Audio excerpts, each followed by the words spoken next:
This week on the Frame Savers, you've found a large, yummy roast leg of yak. That was good. I like that. Nailed it. Sounds about Really, really emulated the very I slow bailed out text. at the very end. I couldn't keep it going for leg of yak. I was just like, we're done. It's over. Yeah, nice job. Okay. I'll hit us up with the open. Okay. Welcome to the Frame Savers. We are a retro speedrunning podcast. If you are new to us, we are streaming right now live on twitch.tv/theframesavers. And what speedrunning is, it's a hobby where you try to beat video games as quickly as possible using whatever strats and tricks that you have available to you. And this week, we are talking about a great game called Illusion of Gaia. Very excited about that. We are here early live on the internet, 11 a.m. I did not know there was an 11 a.m. I knew there was 11 p.m., but I didn't know there was one in the beginning of the day too. So I assume this is when the farmers wake up and the roosters crow and stuff. I'm not sure. I've never seen this before. You can tell me, Chad. Yeah. John texted me. I guess he was worried that I wasn't going to wake up, which is You crazy. told because me to call you. You told me to call you. You told me to. I told you to call me later than you did, but it doesn't matter. I just thought it was fantastic because I definitely see this time of day more often than he does. So Wow. First of all, I'm gonna prove to you that you told me to call you at 10 a.m. no. Second of all, I told you 10:30. It's okay. Okay. Well, you know what? That's fine. Agree I'll to find a new disagree. friend. It's not a big deal. Anyways, what have you been up to, bud? I have been playing Illusion of Gaia. I took a kind of a break this week. I had some other stuff that I wanted to work on. I've been trying to work on version 3 of Super Mario World Randomizer, and I've been playing some other games as well, trying to get that motivation. But I've got a few games that I want to work on since I'm kind of in between projects at the moment, so I plan to kick that off next week. We're both very much in between projects. We need to get on some projects. I You know, what I mean? I kind of did a number on Pugsy, and no game is catching my interest in the same way again. It's a problem right now in the sense that I feel like I'm fairly well known for, speedrunning 10 games a week, and now I can't find anything I want to play, so. Absolutely. How about you? I've been doing a lot of randomizer, a lot of the Link to the Past randomizer. I've been getting real good. I think I'm probably the greatest in the world.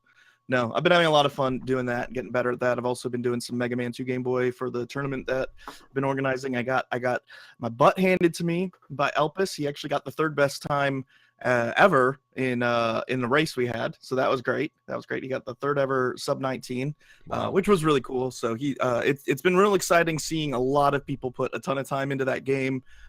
The 13 seed, I'm the 3 seed in the tournament. The 13 seed has a better PB than me now. Like, just people just went nuts about it. So the whole top 10 is like completely different than it was 6 months ago.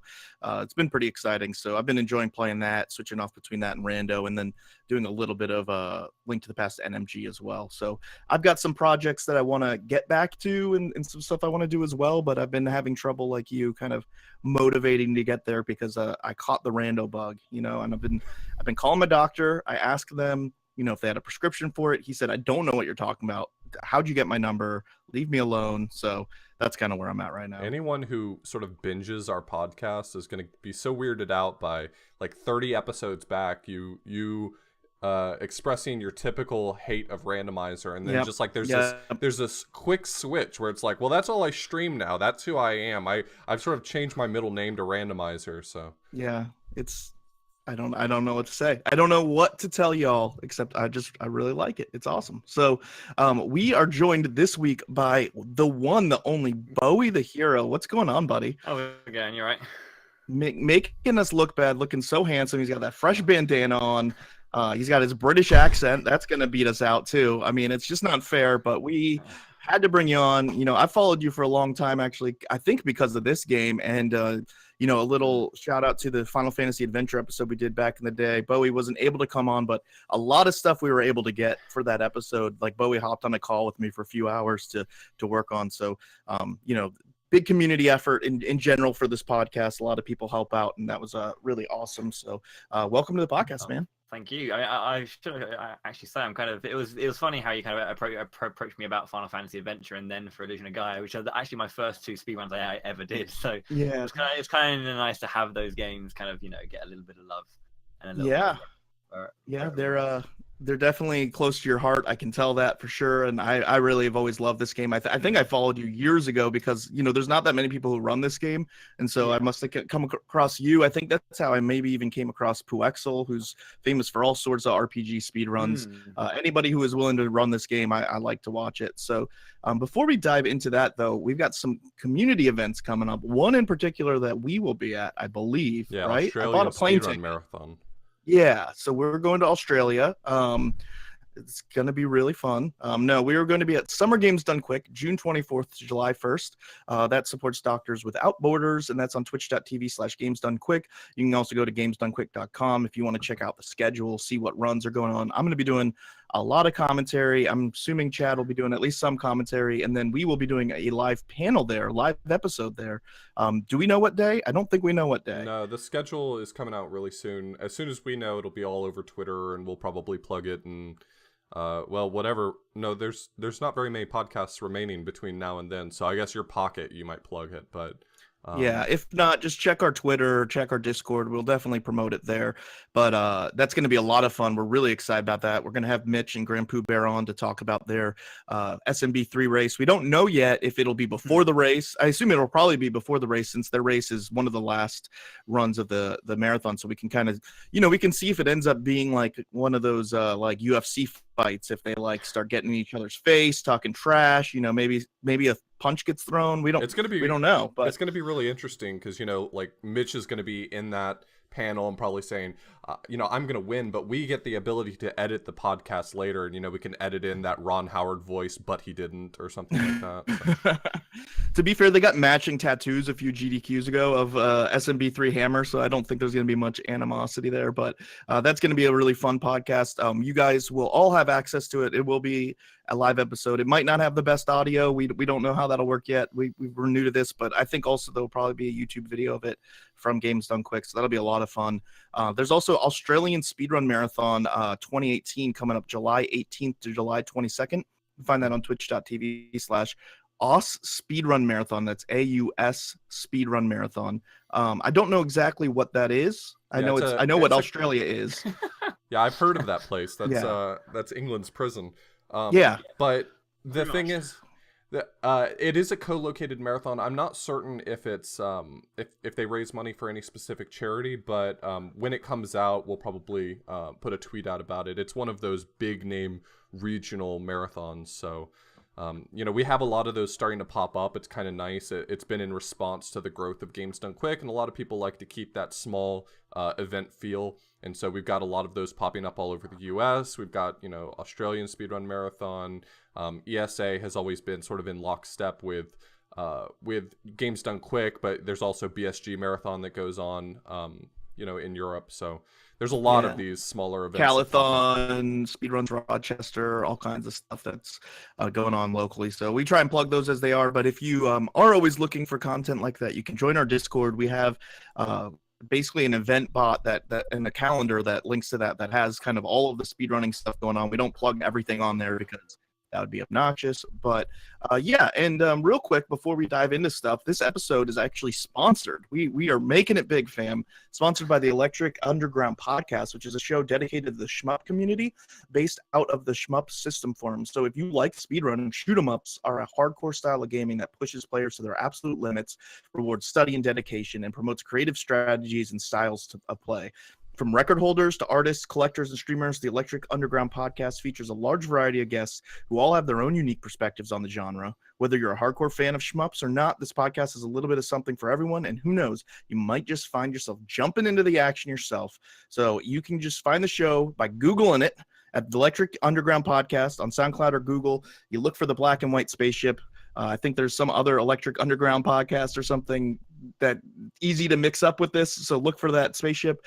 And there's also a link to the show's Discord on the SoundCloud, so you can find the hosts and all the guests. And for our listeners, a link will be included in the show notes of this episode so that you can find it easy. But definitely go check them out. A lot of you have asked us in the past, what are some other podcasts we can check out? What are some other cool things going on?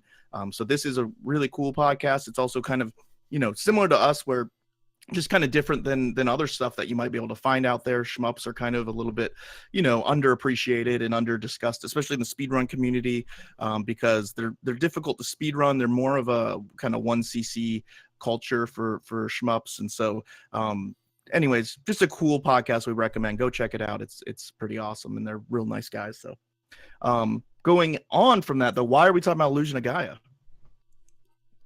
Well, John, I can answer that. It was go my for episode. it. I was about to say, For once I had an idea.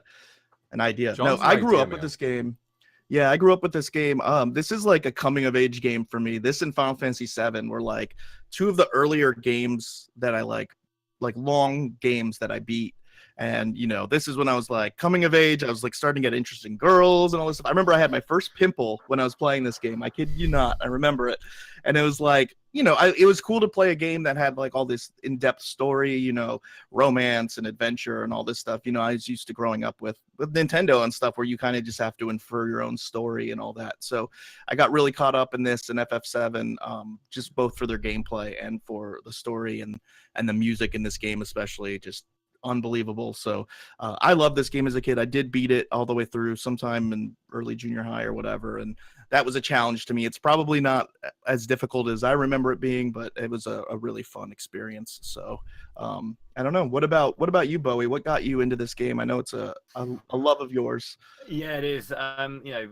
We'll probably go into it with a bit more detail, obviously about the quote-unquote Soul Blazer trilogy, but of the three, this is the one that's definitely the most close to my heart. It came out in '95, I believe, April '95 in the PAL region, under the name Illusion of Time, I should specify. And yeah, I seem to have one very vivid memory actually, which is kind of it may not be a nice memory, but it's kind of like it's a thing that I remember. I remember I got grounded one day and I was very, very sad.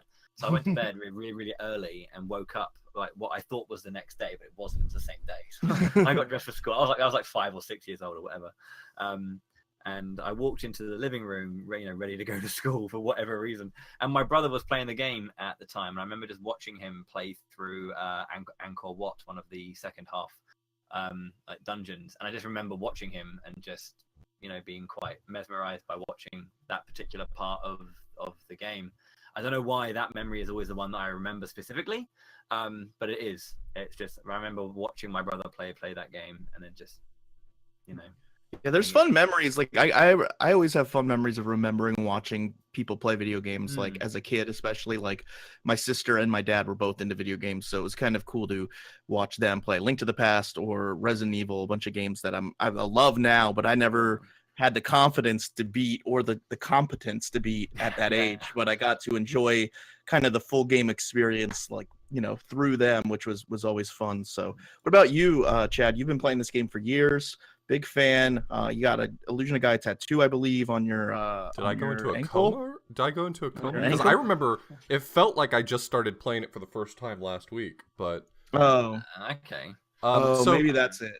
it's kind of funny when we talk about Super Nintendo games on this podcast, because Super Nintendo is the console that I consider most near and dear to my heart. It's sort of, that was the console I had during my formative years.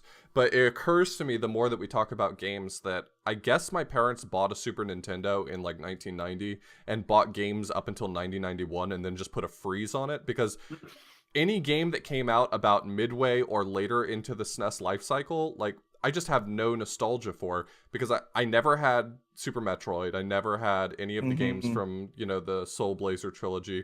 I didn't have a lot of these games. I rented the occasional game later, but I wasn't buying them. And so I feel like I really missed out on a lot of, if you kind of compare the early SNES games to the late SNES games, SNES's heyday was really, when it started to get good in like 94 and 95. And I just have nothing for those games. So, yeah.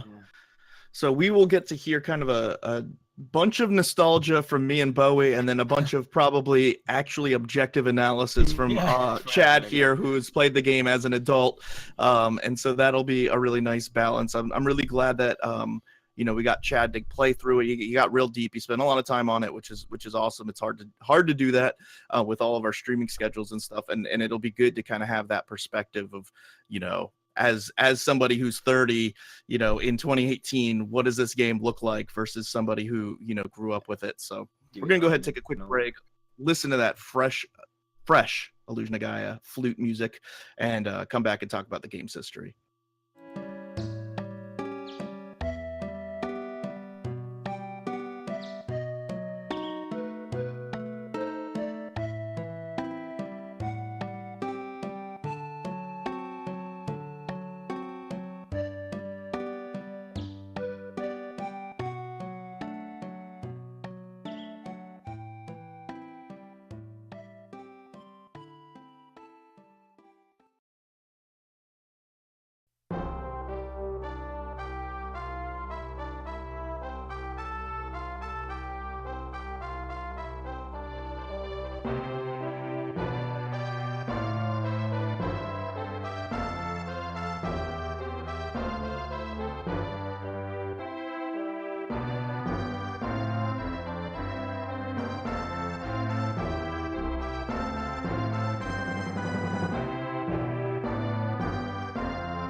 So we were talking about Illusion of Gaia. So this game, as we talked about, was actually released in separate years. So Bowie pointed out April 1995, Illusion of Time in Europe. It was actually released in Japan 2 years earlier in 1993 under the name Gaia Gensoki, and in North America, September 1994 as Illusion of Gaia. So kind of interesting where it was spread out even more considerably than most NES games. Kind of funny to think of in 2018 where all the games just get released in all the regions at one time. This is you might have heard of this game getting released in Japan and waited 2 years to play it in Europe. So kind of funny. And this it was a really, really weird time for games back then, I feel, wasn't it? Like, I mean, if we even got games in the West at all, I mean, God forbid PAL versus NA was bad enough, sure. But if we even got games, how long between them? I think, I mean, there are some obvious, things that, we never got, but games tended to have big translation and localization, not issues but windows. Yeah, absolutely. And it's funny with the internet and the development of technology, it's a lot easier to do that stuff. But now you might look up a game online and see that it came out in Japan, and the fans might demand it to come out right away in the US or something. Back then you might see a screenshot of it in a magazine maybe and be aware that it existed, but if it didn't come out in your region, you just didn't know.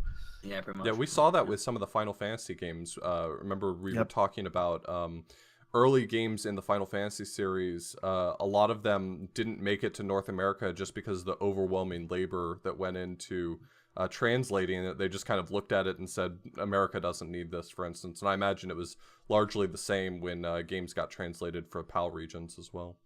Even worse, actually. Yeah, I mean, so our first, I think, Final Fantasy, or I think outside of Final Fantasy Legend, which of course is the Saga games on the Game Boy, on the original Game Boy, the first Final Fantasy game we got as a whole was 7. That's crazy. I mean, you have games that were called Final Fantasy, like Final Fantasy Adventure. It was known to us as Mystic Quest.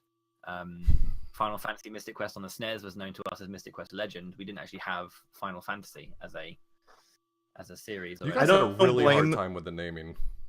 Yeah. I don't blame them. Have you ever looked at the English language? Like, it doesn't make any sense, and I wouldn't want to start translating stuff over to it, let alone into all the other European languages too. I would just be like, you know what, this is a Japanese thing. You all can just deal with whatever games you want. We'll give you Mario. We don't have to translate anything for that. So this is actually considered the second of what maybe you might call the Soul Blazer trilogy.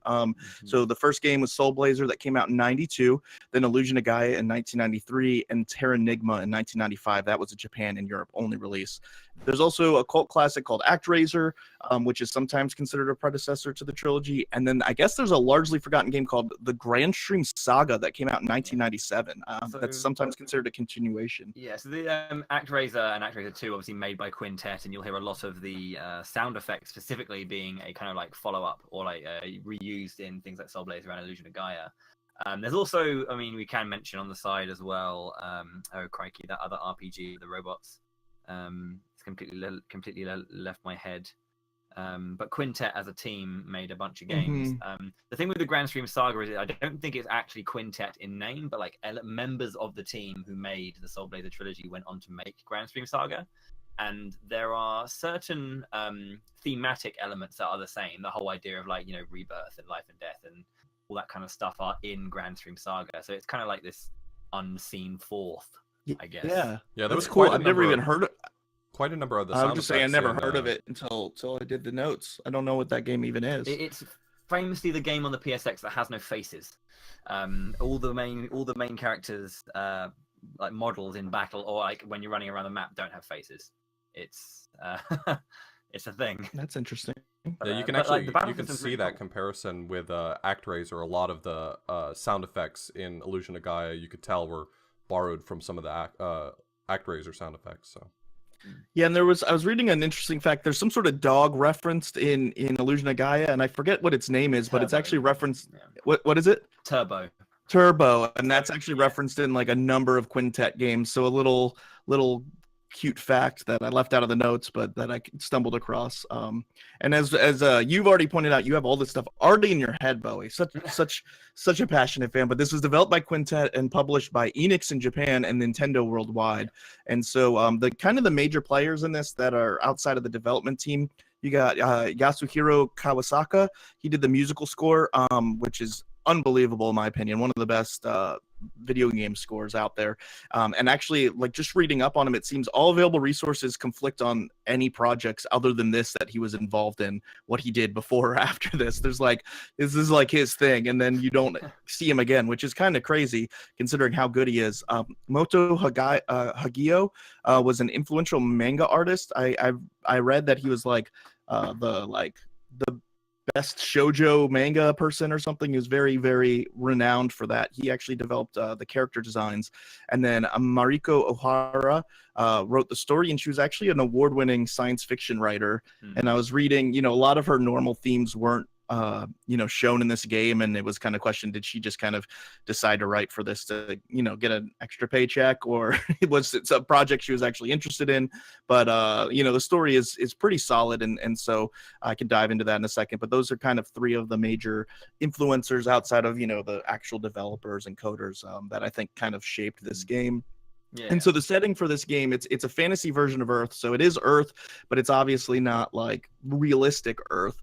And it does have many real life locations. You got the Incan ruins, you got the Nazca lines, Great Wall of China, the Egyptian pyramids, and it has that kind of historical feel. It's actually considered to probably be around the 16th century era of exploration. Sometime around then, Columbus is mentioned at least once.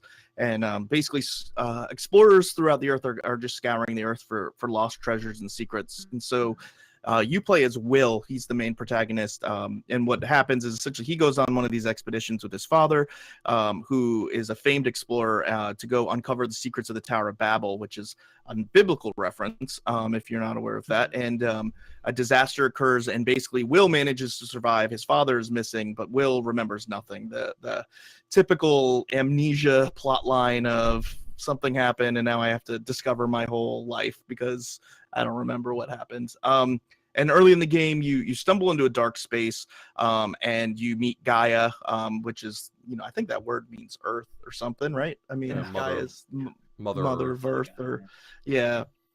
And so Gaia, she tells Will he has to leave his home and go save the world from a comet that's going to destroy the Earth. Much like Armageddon, much like Bruce Willis, he has to go save the Earth from a comet / asteroid. But essentially, this comet has some sort of ability to cause the Earth to evolve too rapidly. Yeah. So it would like evolve to the point of destroying itself, like just hitting the fast forward button real fast or something. And so the comet was actually a weapon used in a past war called the Blazer War, is the power to change the shape of the world. And so basically Will has to go around collecting these mystic statues, which it's never really apparently indicated as to what they do or why that is part of what he needs to do, but that's what he needs to do to go to the Tower of Babel and eventually destroy this comet. So, and there's a number of characters that you join in, and I think this game really shines in terms of just creating interesting characters that you kind of get to know and adore. I think this game's really strong on the story side in terms of just there is a lot of dialogue, there's a lot of chatting with people and stuff. But Lance is your friend. His father died in the expedition that Will survived through. You've got Seth. He's kind of the nerdy boy with a troubled home life. Got Eric, he's the naive younger boy, but he's very courageous. And then you come across, so those are your friends that you grow up in your town with that you meet in the beginning. You come across meeting this girl named Kara, who's very important. She's a spoiled princess. She has a little pet pig named Hamlet. You got Lily, who's part of the Atori tribe. She transforms into a dandelion puff, which is really... That's a thing. That's never really explained why or for what yeah. reason. Okay, my favorite moment, one of my favorite moments of the game, coming when Lance proposes his love to her, and then she turns into a dandelion and flies away. Real cold rejection there. You find out later that she didn't want him to see her cry, and that she loves him too, and it's very sweet. But the moment is funny, in my opinion, when he's like, "I love you," and she's like, "Peace, I'm a dandelion." And then you meet Neil, who's Will's cousin. He's a brilliant inventor. And so kind of this just ragtag group of adolescents go and travel the earth, finding these statues and such. It's I was reading, it's kind of early on, now, like if you're 20 years old in an RPG, you're like the old man, like on your way to death. But like back in the day, like RPGs generally featured older characters. This is one of the earlier ones that had kind of more underage, younger characters. Yeah, it really leans pretty hard on them all being children. I mean, when their birthdays are, it's repeated, and it constantly mentions that they're only 15 or 16. So yeah, nowadays that's just the norm. You're like, if you haven't killed your first dragon by 11, like, what are you doing with your life? Like, you're just a failure. Strict to protagonist rank. If you haven't defeated a dragon by 15. Yeah. And so and then in the ruin of Angkor Wat, it's discovered that the comet's repeated approach and effect on the Earth has prevented the world and mankind from evolving into a more modern state. So this comet's really affecting things with evolution and Earth and all these, themes that go throughout a lot of this series. And so I guess should I dive into some spoilers here? I guess. Do you want to plug your ear? Do we want to? I can leave it out if you want, but I mean, well, there are things obviously that the spoilers that I guess we have here are things that are kind of integral to the whole overall story. Absolutely. So, obviously, the whole idea of light is kind of like affecting, the evolution of the world. Hence, an illusion of Gaia / an illusion of time. However you kind of want to see it. This is not the way the world is because of all the areas, despite the fact that we're in this kind of 16th Street kind of like vibe. Different areas are in this different state of evolution. Like, I mean, South Cape and Frisia seem like quite modern or more modern areas in the, if you go and you head over to like Watermire or Watermere, however you want to say it, and just some of the other areas seem a little bit more advanced than others. So it turned out the reason Will can enter the dark space, by the way, is because he was affected by the light of the comet in that initial expedition with his father, the one that his father didn't make back. So Will is an evolved human, so he has the ability to transform when you're scoping through caverns and the dungeons or whatever. Excuse my stutter. He can transform into a dark knight called Freedan. Great name. Who's kind of like your secondary evolution, who does a little bit more extra damage and has a bit more reach. So Will has the ability to kind of like enter these dark spaces because of his evolution, speak to Gaia, and then transform. The reason he can do this is because he's a member of the Dark Knights, a group of people who are meant to fight against. There's two lots: the Dark Knights and the Light Knights. Yep. We'll leave any kind of thing about the Light Knights out, but they kind of like are paragons of darkness and light to keep balance in the world. Will's evolution brings him to that realization. So it's kind of we're Pokemon. We're evolving. Kind of, yeah. We're the Will Pokemon. kind of goes into like a Pokemon kind of state and transforms. Okay. His hair gets longer. He grows up to become a man. He can only say Will. Yeah. Will. You can only talk through saying his name. So spoilers for the end here, but I think it does kind of tie it all together. As you're saying, you find out Will is a Dark Knight. You actually find out Kara, the spoiled princess, is a Light Knight, and they combine at the end of the game to form Shadow, which is the third form that you can use as Will. So the game you can either play as Will, Friedan, whatever, Fabio, and then third of all Shadow. And so they combine forces for that, and the spirit of Will's parents inform him that the world will return to normal, once this comet is destroyed, which manifests itself as Dark Gaia at the end. And the last scene of the game actually is left with Will's friends in what appears to be a modern school. So basically, upon destroying this comet or whatever, they've kind of returned to the modern era. So this evolution weird thing had put them in this past state. So kind of interesting for sure. There's a lot of version differences actually in this game that are kind of interesting to point out. Originally, the Angkor Wat tribe were cannibalistic. So I think that means in the Japanese version, they're cannibalistic. You'd see like human skeletons around there. I guess Nintendo of America decided cannibalism not very child friendly. We'll go ahead and skip that. Yeah, they're okay with the slave trade, but they're not okay with cannibalism. Yeah, there's a lot of slave trade stuff. That's actually an interesting point as well. I mean, there's an overwhelming theme in this game of like kind of human depravity. A lot of that is kind of extrapolated or fleshed out through the slave trade, through these different things. And there's a lot of talk about basically like Will, would be one of these slave children if he weren't born into different circumstances, like almost kind of a luck based kind of thing where it's like any of us could be in this situation.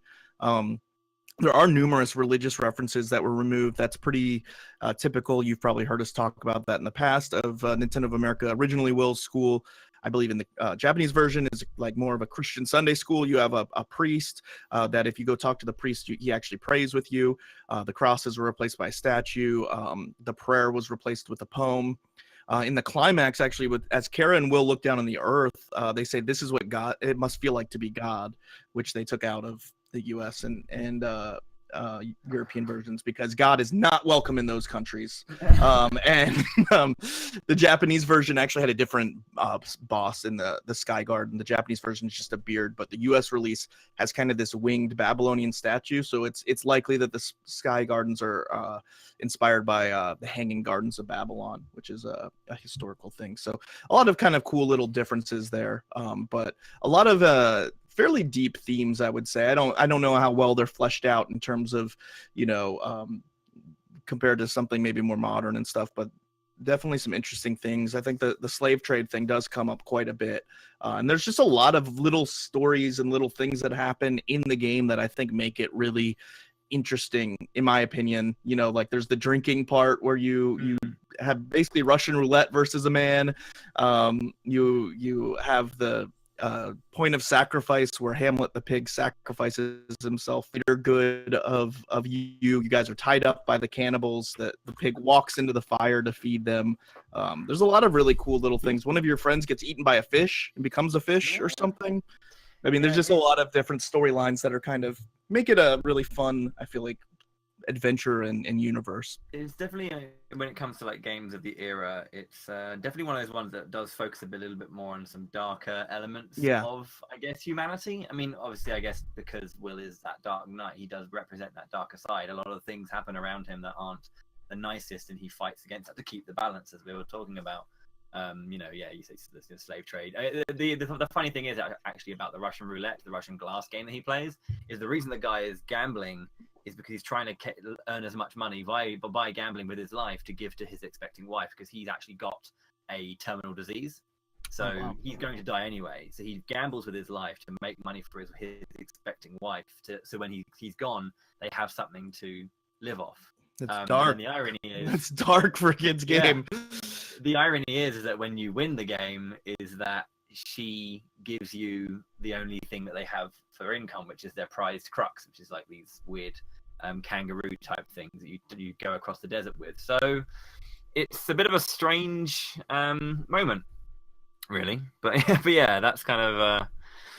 There's also a moment. Isn't there a moment where you point out where the runaway slave is? Yeah, I was about to say that. This game really doesn't shy away from little pockets of real darkness. Like, Yeah. you know, you're offered a reward of one of the red gems, which are like the only real, you know, item to hunt out throughout the game. You're offered a reward of a red gem for giving away the hiding place of one of the slaves. And at first I was like, oh, I probably don't want to do it. There's a moral dilemma involved with it. And then I realized the game's not going to punish me in any way for doing this. So there's no reason for me to care about a virtual slave. Like, I can just, you know, give them away and get a red jewel. It's crazy the more mature themes that this game fleshes out that you don't see in, say, Super Mario Brothers. This does not happen. You do not have slave trades and people on terminal diseases playing Russian roulette for stuff. And the game is such a light game in terms of the music and the graphics and stuff, but it does have so many dark elements to it. I think it really fleshes itself out very well. I think as well, if you look at it in sequence with things like Soul Blazer and then Terra Enigma coming after it, is you do have these. I wouldn't say it's like an antithesis of the rest, but it's like it does have this kind of. Each game is saying something specifically about that idea of balance and about that idea of, you know, regeneration and all that kind of stuff. Like if you look at Terra Enigma, maybe it's kind of about you know, playing God, about literally trying to push people along the right line of evolution to get to a point. And you know, helping that along. And then you've got Soul Blazer, where it's all about, you know, everything's already in darkness, so it's trying to bring everything back. Whereas this one is kind of like everything's happening, but it's happening too fast. So how can you like fight back against evolution? And it's really everything has its own little point and kind of story to tell about that. And I think that's kind of why, like, Illusion of Gaia is literally in between the two of them. It's not, everything's not already happened, and you're trying to make things happen, and it's when, and Soul Blaze about when things have already gone to hell, basically. Yeah. So it's kind of, it's a nice little in between. I actually don't mind it. I've always been one to say that I like it when games don't have, you know, a neat little bow on top, wrap up with a happy ending. There's something that feels so much more realistic about a story that sort of peters off at the end. You know, something bad has happened and everyone just has to come to terms with it, things like that. And so, I mean, even though this game does sort of tie a bow on some of these darker themes, like the fact that they don't really shy away from it is kind of nice in a way. It's a departure from what you typically see with an RPG. So, especially one this, you know, early on in video game history. You know, I mean, I think, you know, more modern RPGs and stuff obviously will tackle darker issues and have more complex stories and stuff. But I feel like this era is pretty much highlighted by bad guy versus good guy wins, everybody's happy. And so like this game kind of, you know, and even making your protagonist maybe not, you know, perfect. Obviously you're giving away a runaway slave. That's not exactly the most noble thing. So you also kill a man by drinking the right glasses. You're technically cheating there, because Will does use his psychic powers, or his dark powers, to kind of like know which one is the bad one. So you pretty much force the guy into doing it. Yeah, you basically force this terminally sick man into dying and giving you his kangaroos. So it's just definitely a very interesting game. And I think it's telling we focus on the story here first before the gameplay, because I think that is kind of what makes this game special. But let me dive into the gameplay real quick. This is an action RPG, kind of in the Zelda style. So this is not turn-based. It does not have, you know, magic materias and these different things you equip. It is action-based. And it kind of switches between dungeon sections and town/story sections.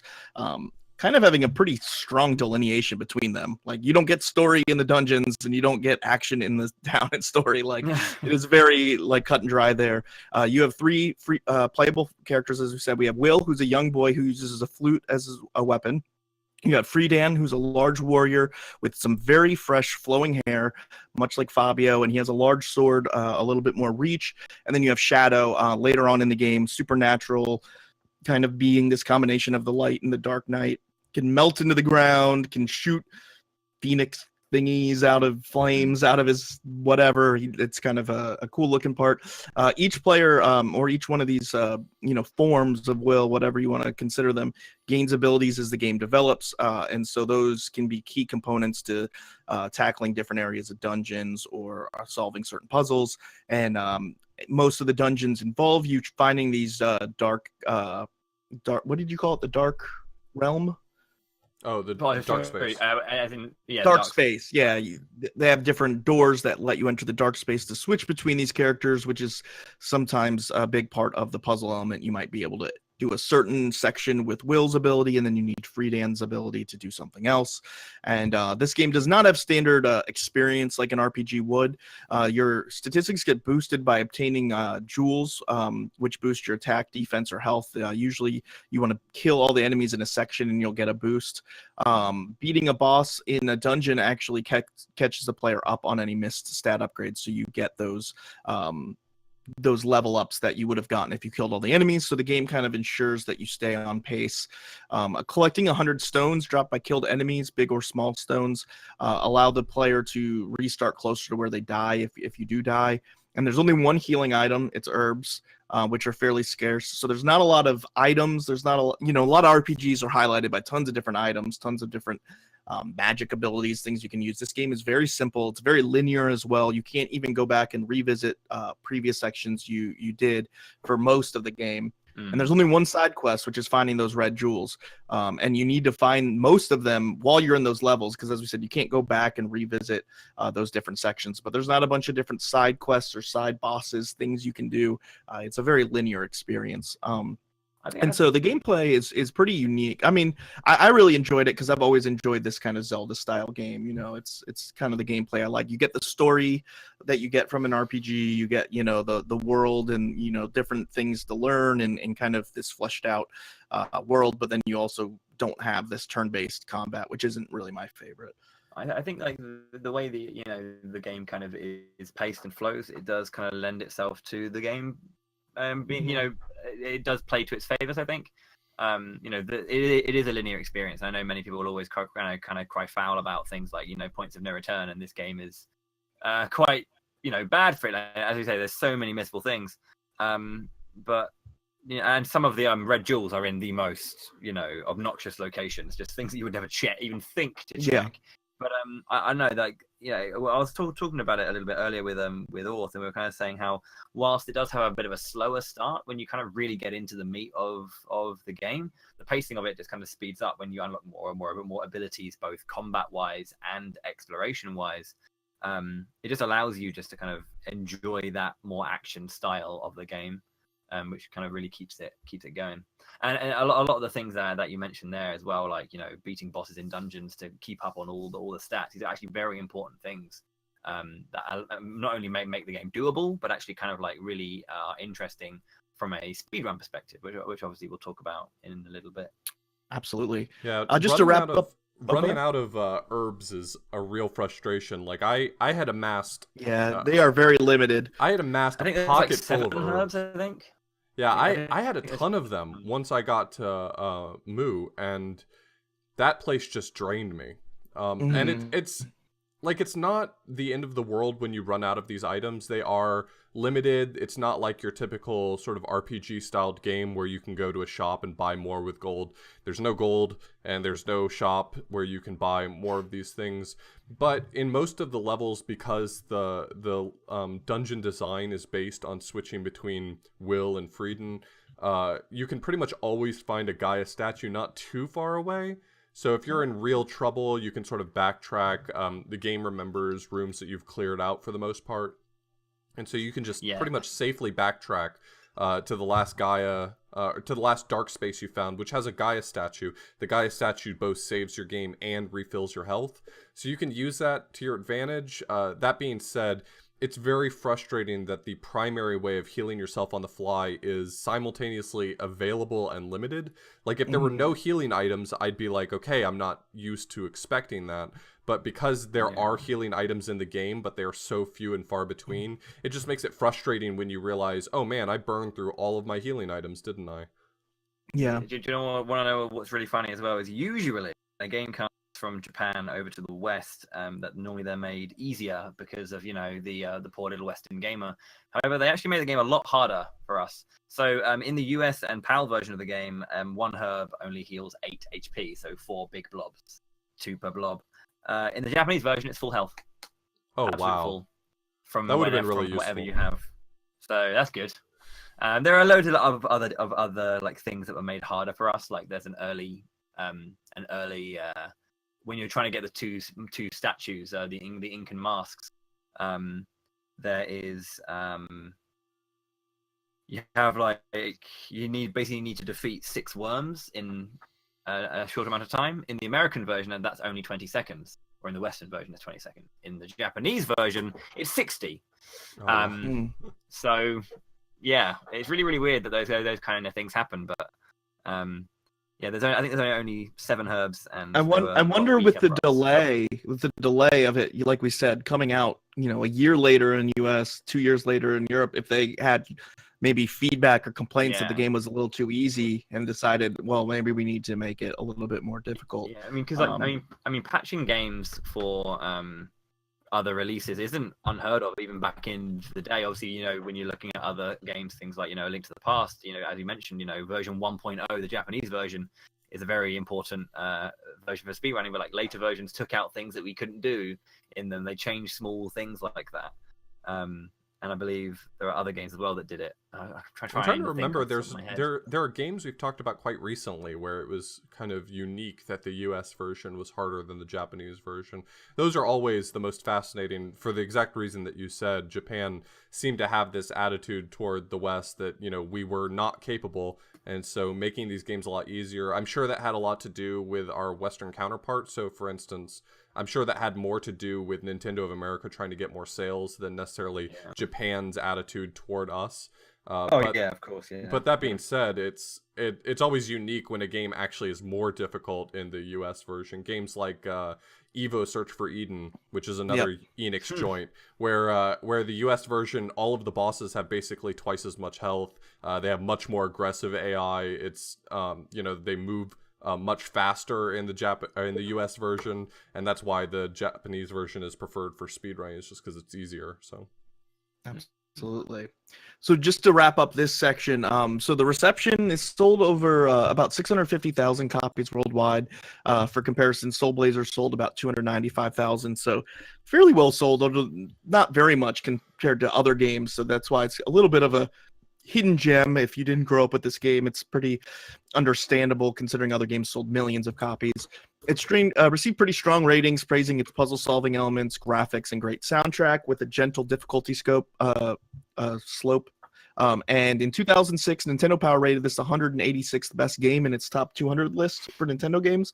I actually looked up I go to this kind of often because I have this Nintendo Power 100th issue. So they did top 100 games back then, but that was like early N64 era. This was 85th at that point. So I guess 101 better games came out between my issue and this top 200 list in 2006. And it actually won Action RPG Game of the Year from GameFan Mega Awards. I don't know what that is, but congrats, you won the award. And so it was pretty well received. Most of the ratings got like 4 out of 5s, stuff like that. So definitely well received. I know it was recommended to me as a kid, like going to a local retro video game store. Hey, what are the good games coming out? They're like, oh, you're going to love this game. So it definitely had a little bit of good momentum for it going back there. So pretty interesting game for sure. We'll go ahead and move on from this section, take a quick break, and we'll do our standard ratings.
Oh, also real quick, Bowie.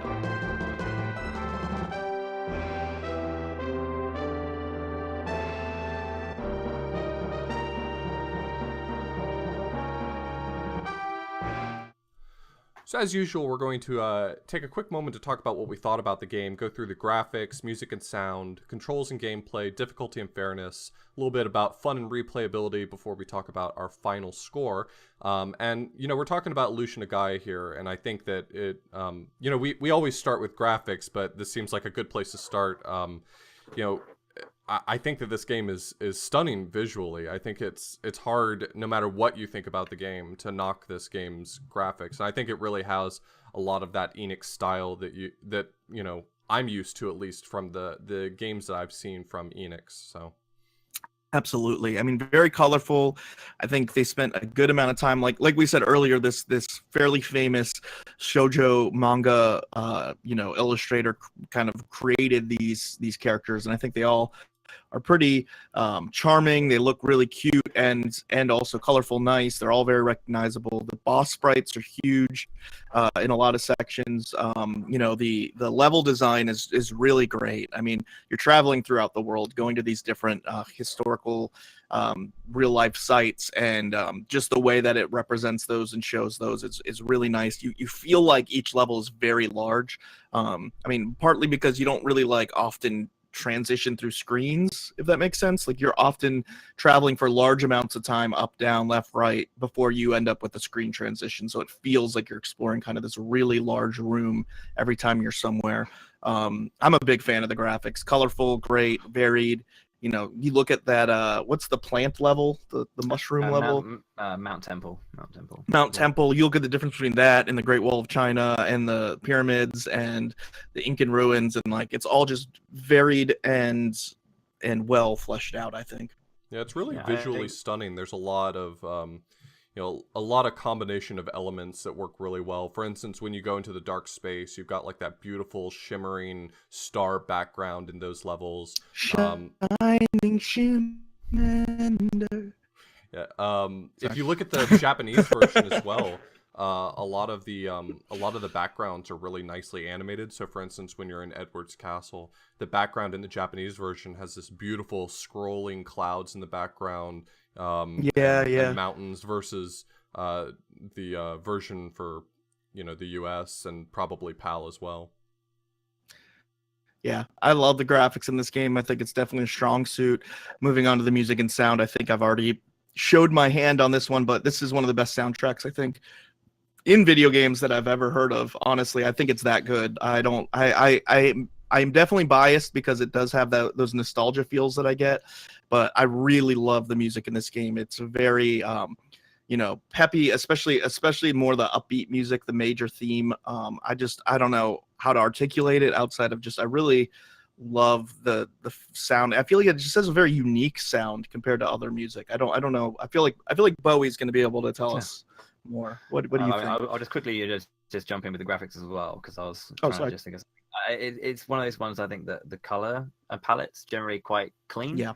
And you're talking about the sheen, and they use light very well. Like the lighting's very clean in the game, and how they kind of like bring that through in the images. For sure. Anyway, regarding the music and sound, I think it's I can't really think about in terms of like any specific like example off the top of my head, but I think the instruments that they can kind of tend to emulate through the music is very, very nice. Like, I think one of the big things is you know, because Will uses the flute, is the idea of flute music being quite important to it is kind of always there. You know, for a lot of mainly things like the town themes, but for specific themes, it's always there. I think one of the best pieces in the game, everyone will always talk about one of their favorite pieces, but Around the World, which is the name of the credits theme. So after the 20-minute ending, when the credits actually play, it's a very long ending. You get, you know, around the world, which is, I think, a lovely kind of gathering of all of the different themes in the game, because it does have a specific vibe of adventure. Even when you turn on the game and open it up, and the Illusion of Gaia theme or like title play, it just has this pounding theme of, you know, of epicness. We're going on an adventure. and kind of fits the aesthetics, you know, in that kind of like early exploration day era kind of vibe is kind of quite fitting for it. I think that they kind of like pulled out the visual and audio aesthetics and brought them together very, very nicely. Enix had a really interesting.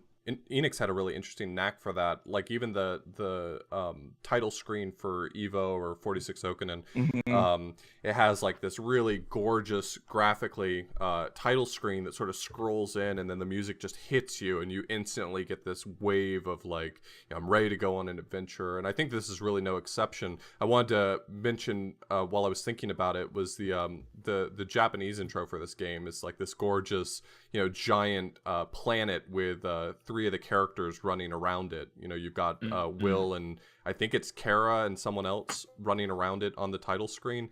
It's like this gorgeous, really intro screen. I feel like that was almost wasted to not be translated over for US and PAL. Yeah, it's really nice. It reminds me a little bit of Evo now that you mentioned that, like kind of the colors and the Gaia sprite or whatever, just fitting. I would say I also really like the dungeon music in this game. It does a really good job of being intense. Like I think a lot of games that have really good kind of overworld and town themes have trouble having good dungeon music. I think of like Legend of Zelda. I think a lot of the Link to the Past and Zelda 1 probably had a little bit weaker or a lot weaker dungeon music than it did overworld music and stuff, but the dungeon music in this is really intense. It uses like a lot of percussion, timpani stuff to just really drive the intensity of the situation going on. I really like that quite a bit, and it really contrasts to once you beat the boss and it moves into the story mode, and it's kind of like you said, this more emotional, calm, flute-based kind of music. Somebody in chat earlier said, like, I think this game conveys emotion a lot better than any other game I've ever seen. And I think that's a really good way of putting it. When it's peaceful, it's peaceful. When it's intense, it's intense. So I'm in love with this music. I'm all in on that. I think one thing I like as well is, again, this is a very thematic thing, is that there's two main types of dungeon music as well. So you've got when you have a dungeon that is a important dungeon. So the Incan Ruins, Sky Garden, Mu, Great Wall, and then the Pyramid. There's one exception to this, and that's Angkor Wat. They all have unique themes. Yeah. Then there's normally a in-between dungeon that kind of like filters or is like filler before you get to that dungeon, which has a generic dungeon theme. So your Diamond Mines, your Mount Crest, Edward's Prison, all these places have a set theme, but then the big dungeons, the ones that mean something but have some real drive and a real kind of importance to the narrative, have their own theme. So it's kind of like this difference between how big of a dungeon or how important of a dungeon you're going up against. Yeah, that's a great point. I'm thinking of the in-between dungeons. I really like that music / the boss fight music, whatever you call that. But yeah, each this does have a lot of music in it, so a lot of different themes for a lot of different areas, which is always nice to see as well, as opposed to kind of doing the Link to the Past Zelda thing of here's the same song for every single dungeon that you're going to do. Which is fine. I love Link to the Past, one of the best games ever made, but just kind of this game really shines when it comes to the music. Controls and gameplay. I mean, I think the action-based gameplay is really nice in this. I like the different varied attacks. I always really enjoyed doing the combat in this game.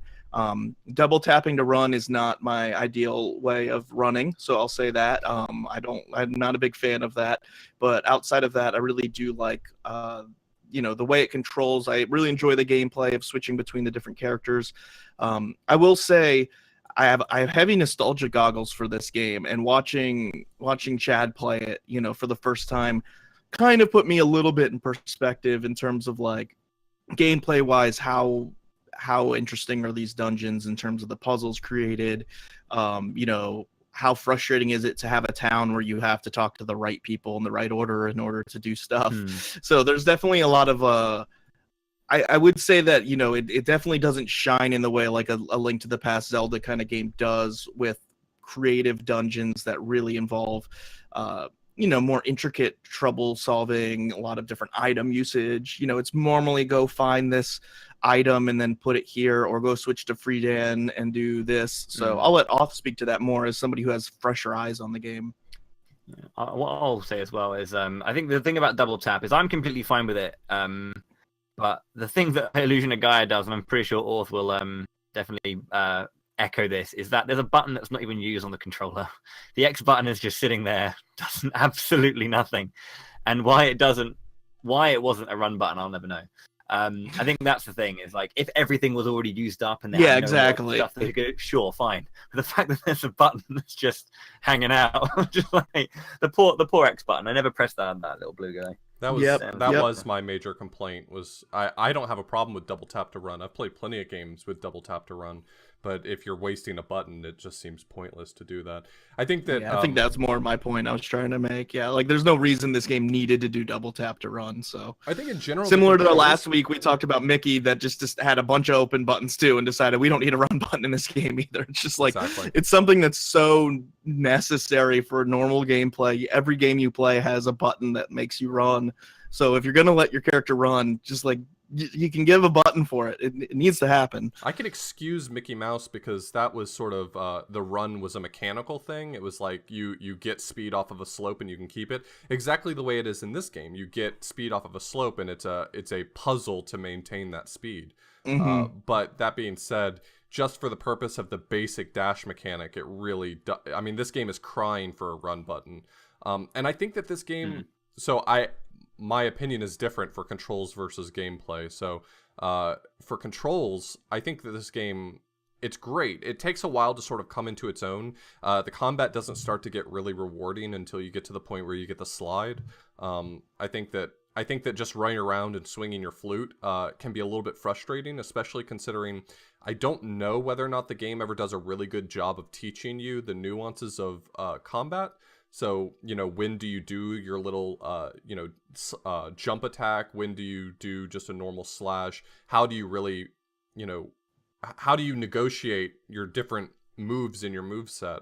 I don't think the game does a really great job of that. But the remainder of it, combat, once it sort of opens up a little bit, and really just combat in general, I feel is a lot of fun. Switching over to Frieden and just wailing on a boss, or playing as Will and slipping and sliding your way between enemies, or if you want to wail on them with him too and clear out a room to get your upgrade, you can do that as well. It never feels frustrating to do combat, even though it's really samey. I feel like the fact that they break it up with a little reward every time you clear a room sort of fights off that sameness. I think the sound effects help a lot with that too. We did talk about sound effects. We mostly just heap praise on the music, but the sound effect of hitting something with Will's flute, and then like the different sounds of the enemies exploding and making weird noises always makes it feel a little bit more rewarding, in my opinion. Yeah, for sure. But I mean, it's nice little thud when you hit them. It's like, yeah, so thudded him. So this is where I'm going to lay into the majority of my criticisms. Okay, I'm going to go ahead and plug my ears. Okay, no problem. So my first major complaint is that I find most of the dungeons to be more akin to mazes than dungeons themselves. I don't feel like the rooms end up being distinct in the sense that if I am in a dungeon that has 20 rooms or something like that, and they're connected in unique ways. What's the dungeon where you're looking for the 2 Incan statues that's toward the beginning? What's the name of that? The Incan Ruins. Yeah, the Incan Ruins. The problem with that is that it's very strangely interconnected, and if any of the rooms were sort of visually distinctive, you could build a mental map for yourself for how to navigate it. But unfortunately, like, all of the rooms look relatively the same, and so if you find yourself on one end of the ruins and you're given a key for where something is on the other end of the ruins, you're basically just like, hunting blind for a while until you run across the room again, unless you just have a godlike memory ability to recall. The other thing is that I feel like the gameplay is, and this is a complaint that was brought up, so I won't really belabor it, but it's overly linear. I'm annoyed by talking to someone and suddenly finding out that I'm moving on to the next area of the game, rather than it being sort of my agency deciding that. I don't like the idea that I talk to someone and the screen fades to black and it's like, boom, we're in a brand new place. Hope you didn't need anything from that last place, idiot. And I think the last thing that I will point out is that I feel like sometimes the game lets the story get in the way of the gameplay and not necessarily in the charming way. Like, for instance, when you're stranded on the raft with Kara toward the beginning, and you have to either talk to her at the right time or wait the right amount of time for things to progress. You end up sort of sitting around, and I know that that is a gameplay, or that's like a storytelling device. Like, you are on a raft for months. Like, of course you're going to have to wait around, and so the game forcing you to demonstrate that via gameplay, like you talk to her and you have to just wait doing nothing for 20 seconds for it to move on to the next portion, feels tedious, even though I recognize it uses it a lot too. It does it with that bird sketch on the ground too. You kind of like wait around and you're just like, what am I doing to solve this? I think the linearity to me was great because I was 12 and I had beaten like 4 games. You know, like I never beaten a lot of games. So the game told me exactly where to go, what to do. Because back then, you know, the goal was not always specifically to just beat the game. So if it's an open world and I have a bunch of options, I'm probably just going to go fool around in that world for a long time and not get anywhere. So this game did make me beat it. But yeah, I definitely think all of those are valid complaints. For sure. I mean, just to temper my negativity, I do just want to say that I feel like once this game hit its stride, you know, once the pacing picked up a little bit, the combat got more fun, the dungeons became slightly less maze-like. I feel like once this game hit its stride, it made it worth it to me to force my way through the beginning. Yeah. So this is a game you need a little nudge to keep going because you're ready to just hang it up, and I can understand it's a slow start. There's nothing more frustrating than a town where it's just like you need to go talk to certain people in certain orders to move on. That's like not my favorite thing either. You know, and I had to be like, no, the game's gonna get better. You don't want to just get to Skygarden and give up because then you're gonna be missing out on at least what the game's about. And but you know, you do need to spend a decent bit of time to get there, and I think that's a completely valid complaint. I think one thing I will say for the linearity, and I think this again comes from the fact that I played it when I was a kid as well, is that you're always making progress. Like, even if you don't mean to, it is pushing you forward though. And I do kind of give that. It's not the perfect thing. I think, you know, as we're older now, and we can sit there and intricately critique these things as not only, you know, from a gameplay and a narrative perspective. You know, I don't think as a kid I cared if I got 50 red jewels. Right. So the fact that I missed out on it, sure, I may not have realized even, and I think, you know, I think I enjoyed it enough that I would play it again to find that. And I think the game even came with a guide to give you the first like 20 or so to get you started.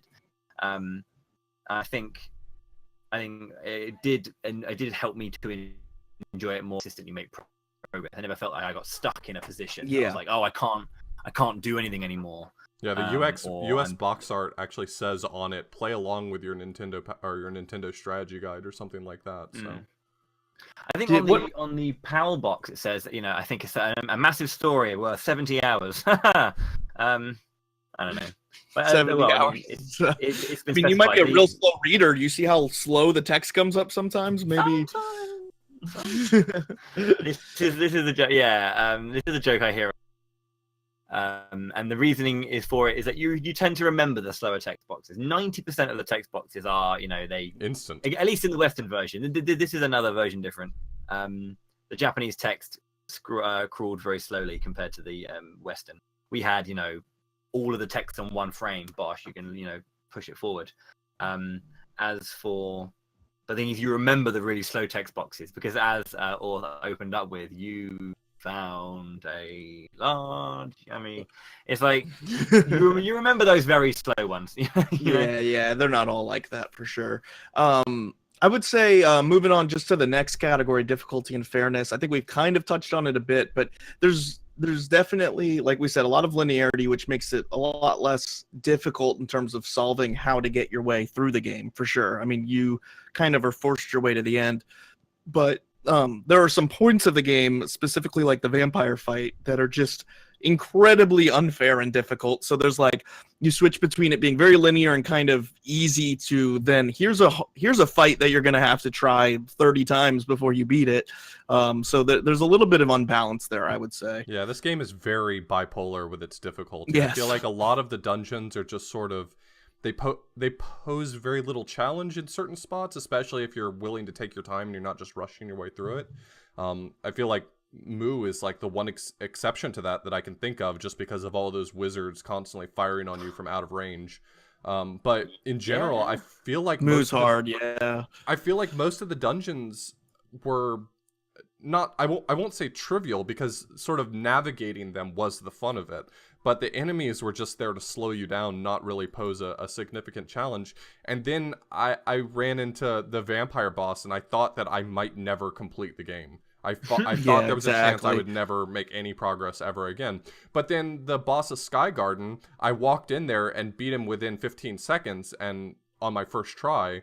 So I feel like this game couldn't quite make up its mind difficulty-wise. I loved the challenge of some of the dungeons. I did not appreciate the challenge of the vampires. I said No, it's too while far. I said while I was fighting them, I said that, you know, a lot of times when I'm playing a game, and you encounter some sort of really difficult challenge, one of the nice things is that even when you're sort of in the thick of it and you're frustrated, you know that you're going to have this catharsis. Like, I beat it. I know that once I beat it, I'm going to be happy with myself. I know that I'm going to be happy that I toughed it out. And I said while I was fighting the vampires, I'm not going to feel that way. Once I get done with the vampires, it's going to have felt like dumb luck, and I'm just going to want to move on. And that was, I said that during the attempt that I actually beat them, and I was just happy to move on. I didn't feel like I had accomplished some great act. I just wanted to not be playing the vampires anymore. Yeah, I would say specifically the vampires and the Mummy Queen are a lot more difficult than most of the other bosses and most of the other things in the game. But for the most part, I think the game skews on the easier side. And I do think that it is mostly fair, if not a little too easy. Then it, like Chad said, it has these bipolar moments where it decides it's a Kaizo game that is impossible to beat, and you have to throw a million attempts at it. So, yeah, it's kind of interesting in that sense. I think one of the things that does go in the way of its fairness is we were talking about it earlier, that you do get caught up on stats if you miss any. So, you know, the players who may not have been as explorative would not have wouldn't have been destroyed by that, because punish is the word I'm looking for. Because by end game, if you've missed out on loads of HP in defense, that's it, you're literally dead. You can't. I mean, if I'm just thinking of it from a speedrun perspective, I don't think I could probably get through the diamond mines with initial defense and HP. It just wouldn't be possible. I mean, it would literally have to be out after the first dungeon or the first boss. You would have to be no hit to get through that.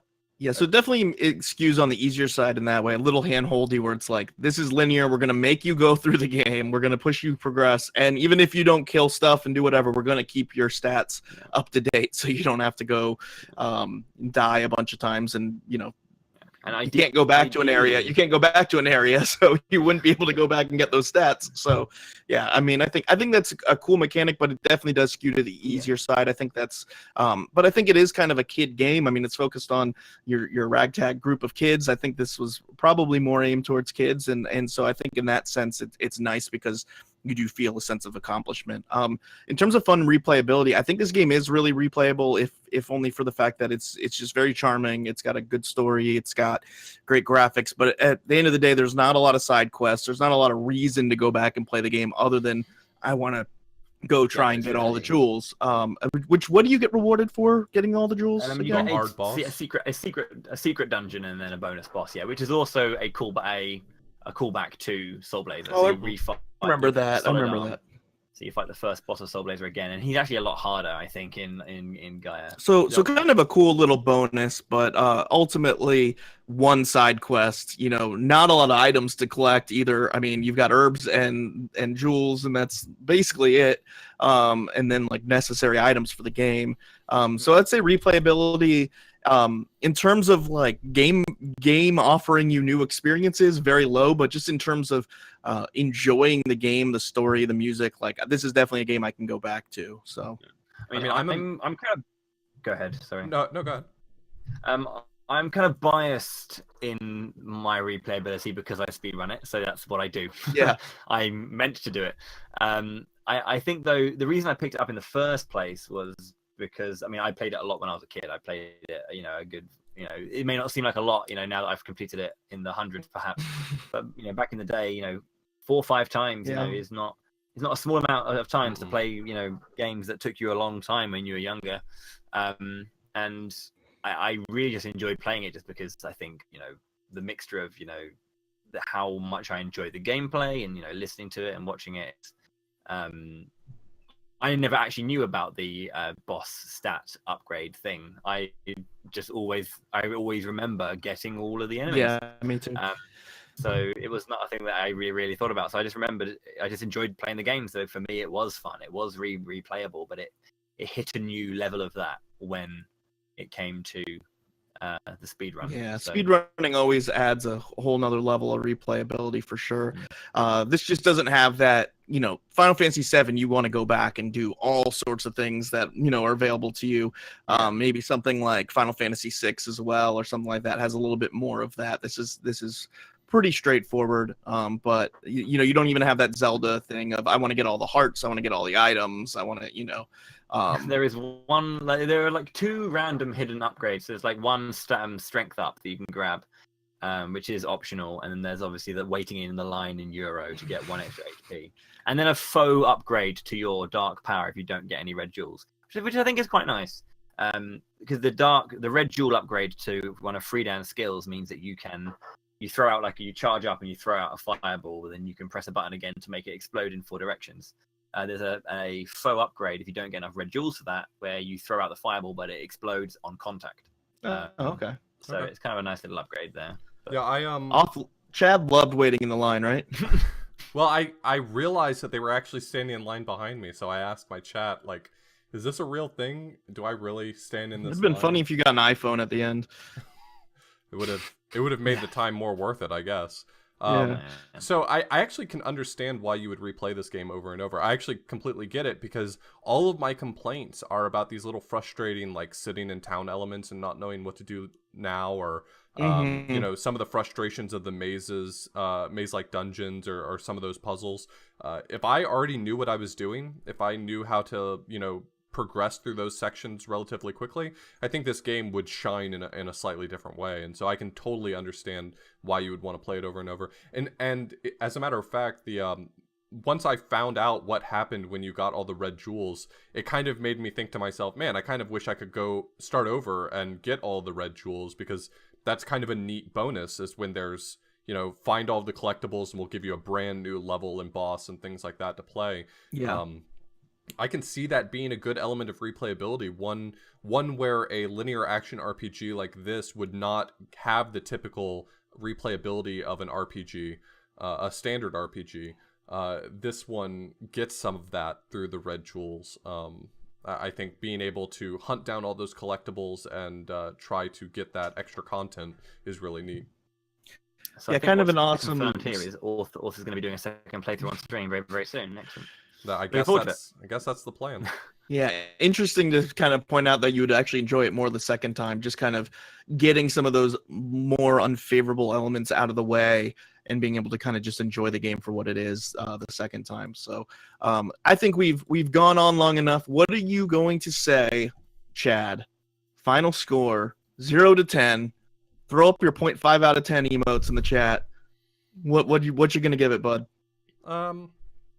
I don't think it's fair to give this game a low rating for some of these small elements. I mean, they're hindrances that slow the pacing, but the game itself still manages to be really good.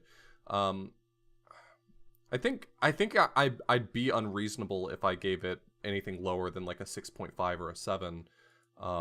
I feel like the pacing at the beginning really had a strong shot of stopping me from finishing the game, which doesn't reflect well on it. But once it hit its stride, it was as good as any other SNES game that I've played, and I definitely see why it's such a classic. So I guess I'm going to say 7. I'm going to be a little more favorable than I thought I was going to be. Mm-hmm. He's copping out. I was waiting for the 4 out of 10. I can't bring myself to give it lower than a 5. It is not the lower half of video games. Yeah, you can't. I would give it an 8, maybe a 7.5. I was going to give it an 8 going in. You kind of exposed some of my nostalgia goggles for some of the dungeons. I still love this game. I think it's beautiful graphically and music wise. I really like the story. I really like the characters quite a bit. I think it has a lot of charming dialogue and interesting just plot twists and plot developments. So I mean, I'll just go ahead and give it an 8 because I think it's a really good game. It's not up there with the Super Metroid Link to the Past level of Super Nintendo game. It just doesn't have that type of polish to it, doesn't have that depth to it. But for what it is just a really, really awesome game. It's a strong recommend for me. Unfortunately, I've strongly recommended it to 2 people, and they both have found it to be fairly flawed. So hopefully I can recommend it to all of our listeners, and somebody will reach out to me and say, I really liked that game, and I don't have any complaints, and then I'll be happy. But I'll give it an 8. What about you, Bowie? 10? A little bit. 14 out of 5. It is certainly one of my favorite games on Super Nintendo, and I have enjoyed it much more than other classics that people talk about.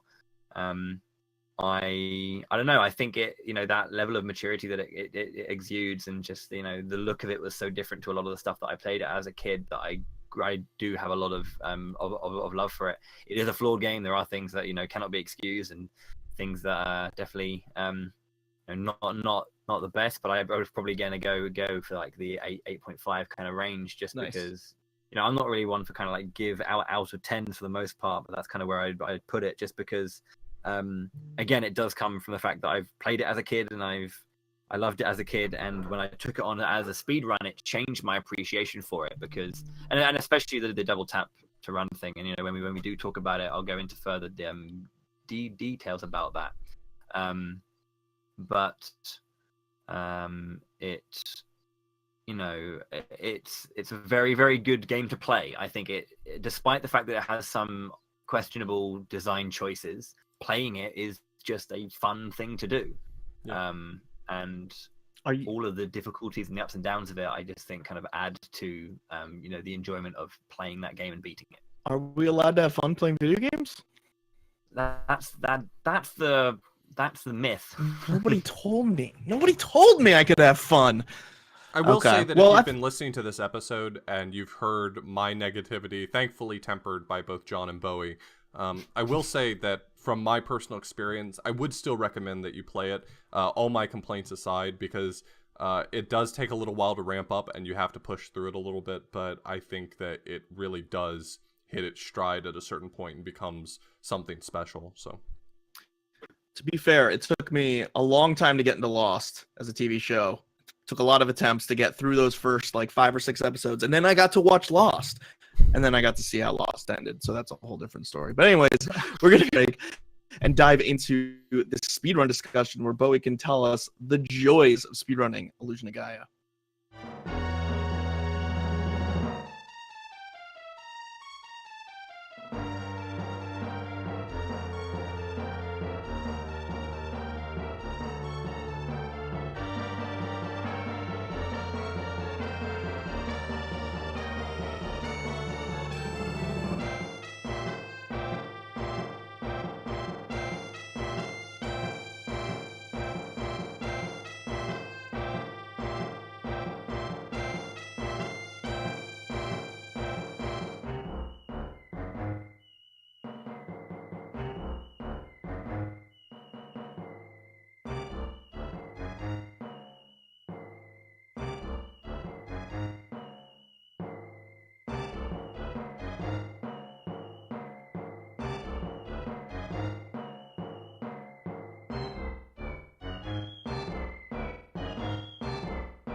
So now we are going to do our speedrun section of the podcast where we can talk about what it's like to beat this game fast. It's always a different experience than the casual experience, so should be a lot of fun. So just from some leaderboard updates, so any percent is owned by, who would have guessed it, Super Nintendo game La Hulk with a 158.10. Then we got our boy Bowie the Hero here with a 159.54 PB incoming soon, I believe.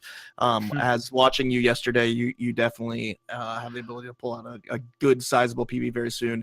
And then Kraek with a 2 hour 32 second time. So Bowie and La Hulk, the only two sub 2 hour runners. Then we've got 100%, which is specifically just getting all of the red jewels, and that's La Hulk with a 212.17, Kraek with a 213.33, and Bowie with a 215.03. So for most of the focus is going to be on any percent. Really, the only difference is getting the red jewels. So maybe if there's something interesting to point out there, let us know. But let's go ahead and talk about some of the movement tech, combat tech that we have here. Can you give us a little bit of an explanation of the double taps to run, some of the mechanics that you can use kind of to buffer that and stuff? Right, yeah, so double tap is perhaps the biggest thing in the game, and this is why when I was talking about my criticism of it, that whilst it does suck, there's no run button, and obviously it would be a much better game if it used the X button to run. I actually kind of really appreciate the double tap to run because it really shows the difference between runners, and this is the skill, the most important skill, that you're going to be able to see the difference in the ability of the runner, and the thing that I think is hardest to master. So whenever you input a double tap to run, you start running. When you let go, you have I can't remember the exact frame window. Hulk will probably correct me, but you have a specific frame window. I think it's like maybe 8 or 9, when you can basically where the run will keep going until it stops.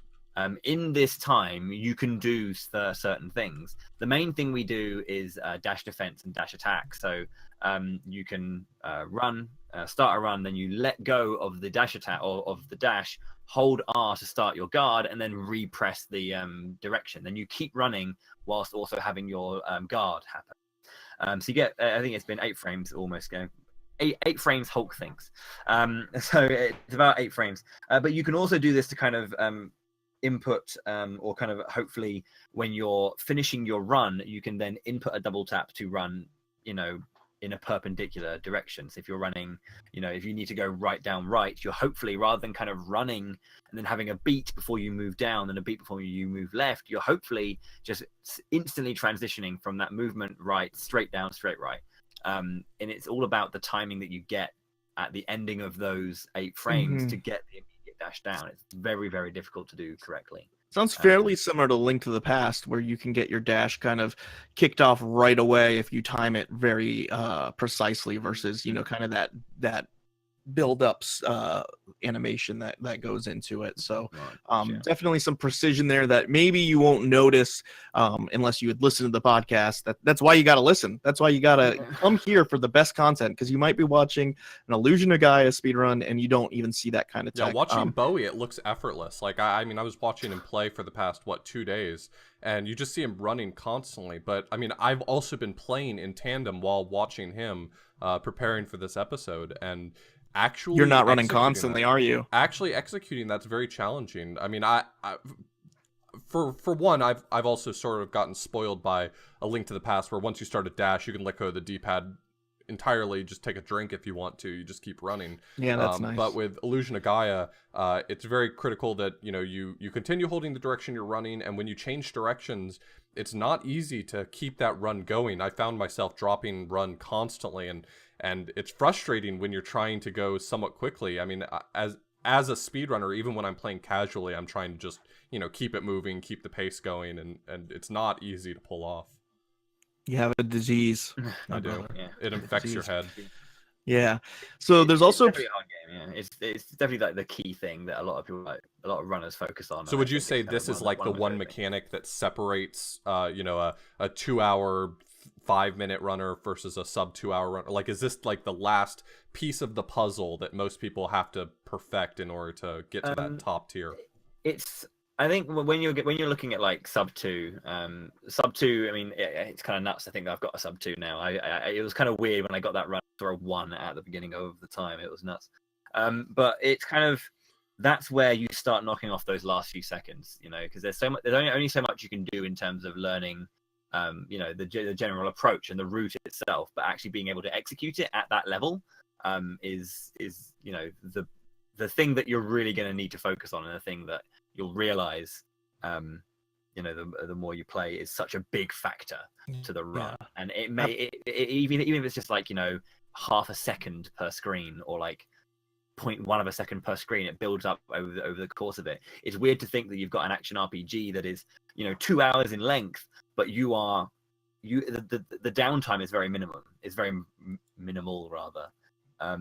You are always engaged and you are always inputting. It's one of the highest execution speedrun, if not the highest execution speedrun I do, and it's 2 hours long. Yeah, which reminds me a lot of Link to the Past, because Link to the Past is all about movement and optimizing that movement per room. You know, you might save, like you said, 0.1 or 0.2 seconds in this room by optimizing your movement, and that stuff just adds up over time. Over an hour and a half for that game, or 2 hours for this. That's a lot of work. It's a lot of work, and there's you know, there's definitely a big steep difficulty curve for that, or skill ceiling for that, to pull that off throughout time. Some of the interesting tech you might see while watching the game as well: jumping attack into slopes. So normally you have to go to the top of a slope and run down it. A lot of these puzzles and stuff are built around gaining that momentum, where you get to the top of this slide essentially and run across it, and that'll maybe allow you to jump over a gap or do different things. But you can actually do your little flute dive lunge on the bottom of the slope and catch that momentum, correct? Yeah, it needs to be on the, so it's you can jump into the bottom of the slope, yeah, but it has to be the top tile only on a horizontal slope. You may have seen it if you've been watching. For those watching, obviously on the live stream on Twitch, you might have seen it at certain points. It's kind of only on the horizontal ones. You have to do a jump attack into the bottom tile, and then you just kind of gain the momentum from there, which is kind of cool. For the most part, if you fail it like 2 or 3 times, you're losing time, and it's very tricky to pull off. It's one of those things that I don't realize how hard it is sometimes, because I just do it. But I remember trying to pick that one up. It's just it's a tricky one. It's one of those easy or one of those like really commonly used one. We use it a bunch of times in the run. Shouldn't underestimate how hard it is to actually get. Isn't that God, the way Gamer Bowie speedrunning? doesn't even know why he's so good. He doesn't even know why he's so good. He's left his body. He's looking down upon himself, seeing his own glory. It's weird you say that. There have been times when I've had that moment where I've like, I don't even know how I did that. I just did it.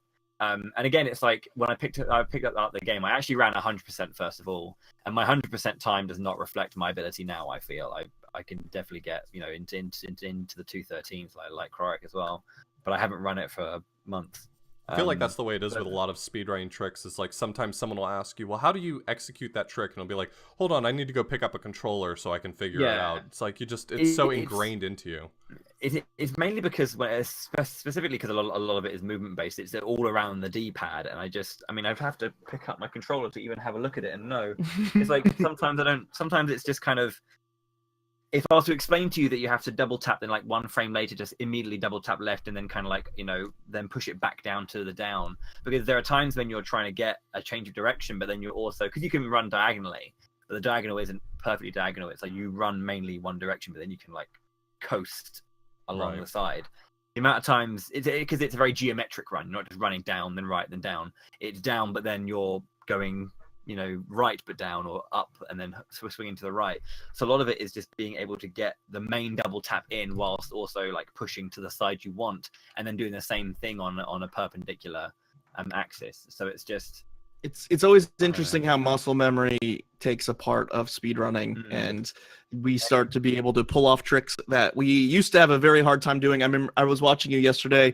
There were some like upward swings to stun enemies that you were doing to kind of initiate some iframes, and you were talking about, oh, this used to be really difficult for me to do. I had to really intentionally focus on it, and then I'd fail sometimes, and now I just don't even think about it, and it's kind of just kind of crazy to you. You don't even realize that you've got, like, your muscle memory's gotten to that point. It's always kind of cool.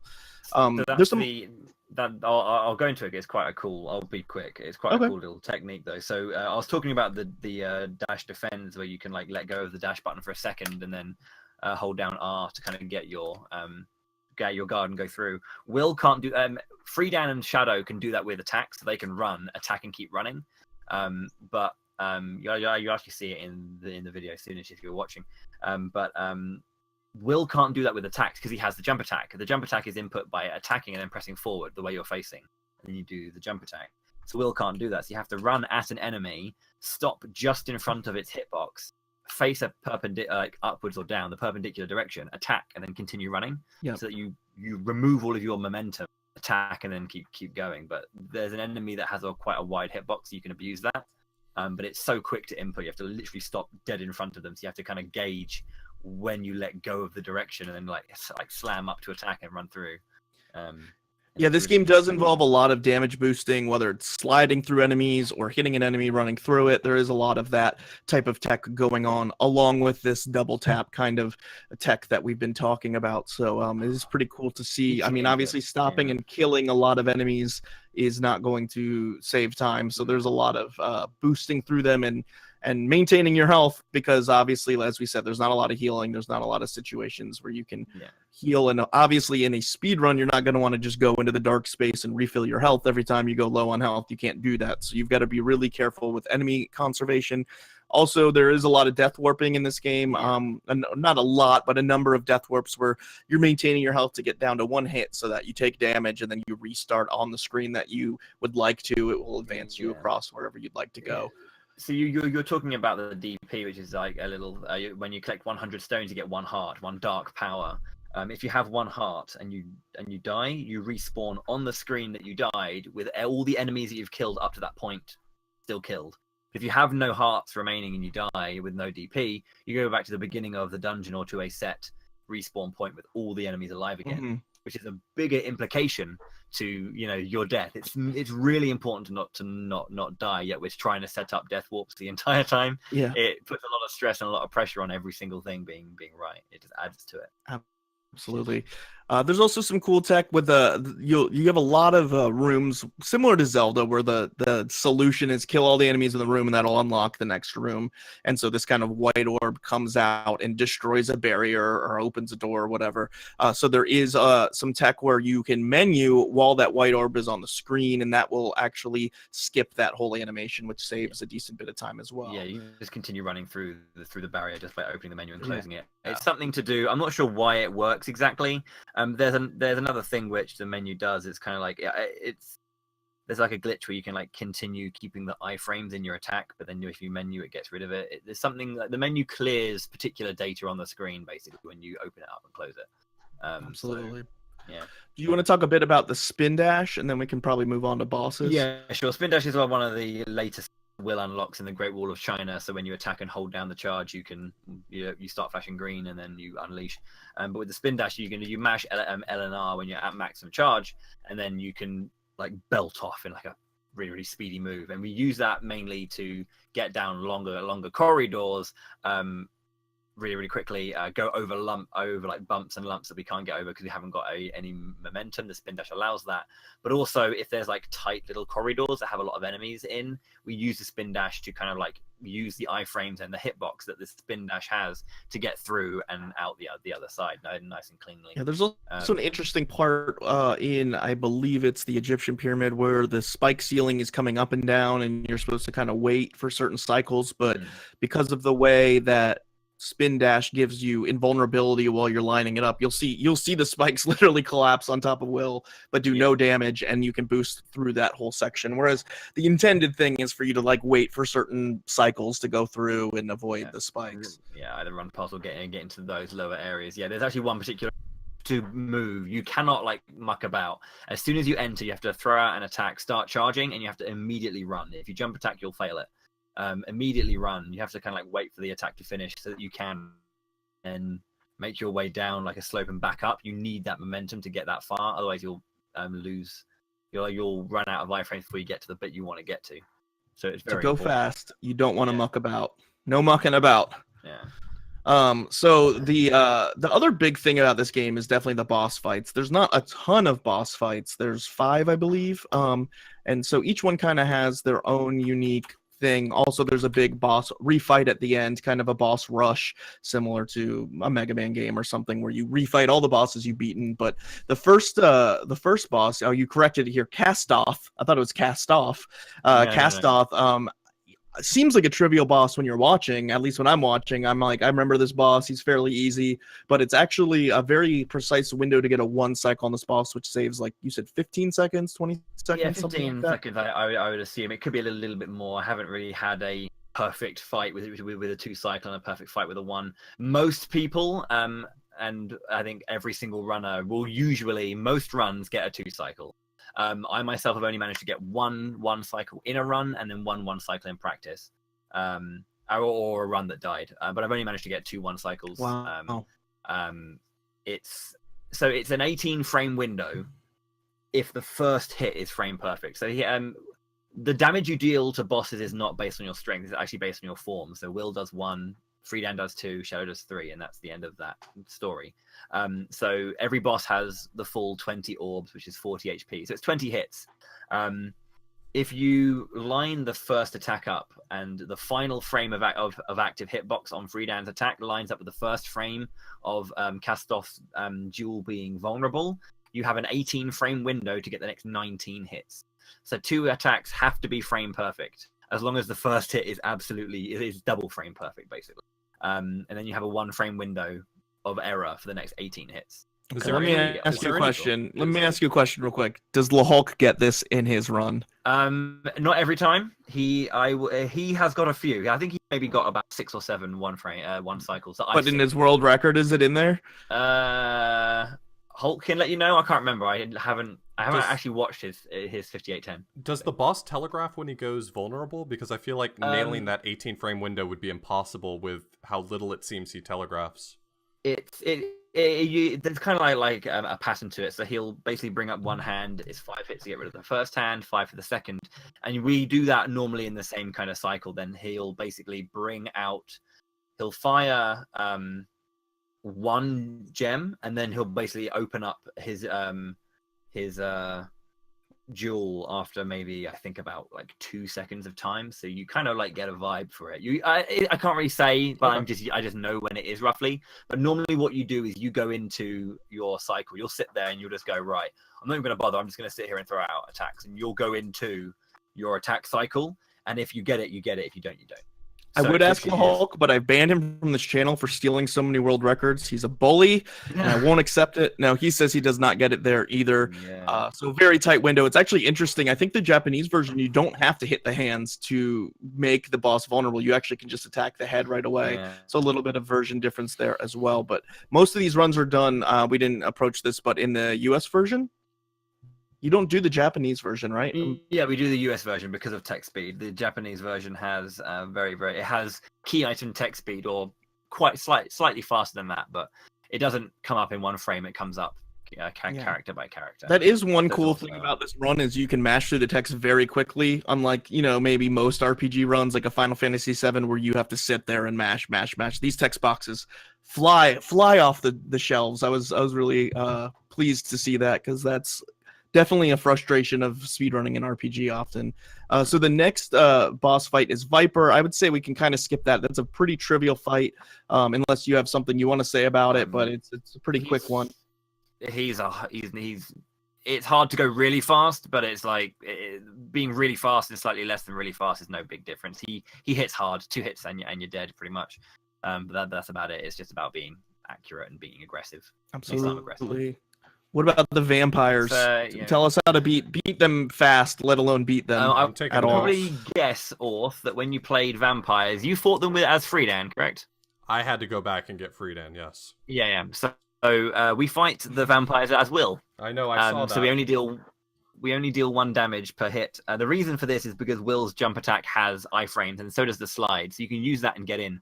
The vampires don't have a hitbox on their body. It's only on the bolts they fire out and the shield that they they produce, at least in the original version. The refight in the Tower of Babel, they do have a hitbox on their body, but the original one they don't. So we can get in there and basically use a jump attack to get inside their shields and basically time our attacks. So we attack twice, and then you'll see their capes move, so they're about to bring out their shield, jump attack through it, and then keep the attack up. And it's all about hoping that they stack up. So there is a bit of RNG. If they because they're basically on like a grid. I think it's 4x4, like points where they can go into. And if the woman and the man go to the same square that you're attacking on, you get double damage. So the more they stack up, the more damage you do. But it's all about getting that rhythm of attack. How do you even trigger a jump attack? I couldn't seem to consistently do it. I recognized that it was useful for iframes and range as well, but I couldn't do it consistently, so I couldn't make use of that.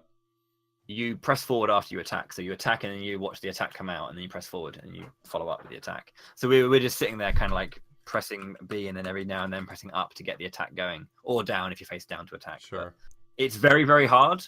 It's so many runs have been lost to vampires. Any runner of any experience, even Hulk himself, would sit there and go, "Yeah, I don't even defeat the vampires every time.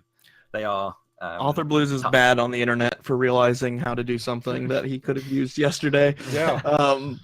Would have been handy. Yeah, so that's definitely a frustrating fight. That seems like a very technical fight, and as you said, RNG also a factor in terms of your ability to do that quickly. But speaking of RNG, probably the biggest RNG part of the run is this Sandfanger fight. So I feel like I can probably explain this. There's 3 different types of movement the Sandfanger can do. He does this parabolic graph type of movement wave throughout the screen. He does this up and down movement coming from the top or the bottom through the screen. And both of those you can get 2 hits in per cycle, so you can do 2 damage. But then he'll also do this phase where he will lay eggs. He will stay in one spot and lay eggs. And so for that phase, you can get 7 to 8 hits in per cycle. So the more of those phases that you get, obviously the quicker you can kill him. It sounded like average was 3, but if you can get 5 or 6 of those, you're gonna really get a lot of time save. 3 is bad. I mean, it's the average, but it's the bad. You don't want to see that. Like 4 is I'll take a 4. Yeah. 5 if you hit all 8 hits on 5, he's dead. 6 is guaranteed if you hit 7. So it's really, I think every single time you get an egg lay, it saves 7 seconds. So if you get none, that adds up real fast. Yeah, exactly. Yeah. Every if you were to get like 5 out the bat and smash it away, that's the most disgusting thing ever. But like, it just costs so much time to see him go up and come down and only get 2 hits. Yeah, I mean, and that's considering the amount of like small time saves you're doing up to that point. It's kind of akin to, Agon and blue balls, really, like in terms of you're losing about 6-7 seconds every time you get bad luck, and that can really lose you a lot of that optimization you put up into the run up to that point. Yeah, so. and you're comparing it to Link to the Past again, which is kind of very very correct. Blue balls happen, or like the Aghanim fight's about what, 26 or 30 minutes into the run. Yeah. Sandfanger is at like an hour 15. Yeah. I'd say it's like an hour 11, but it's well over halfway into a 2-hour run. Yeah.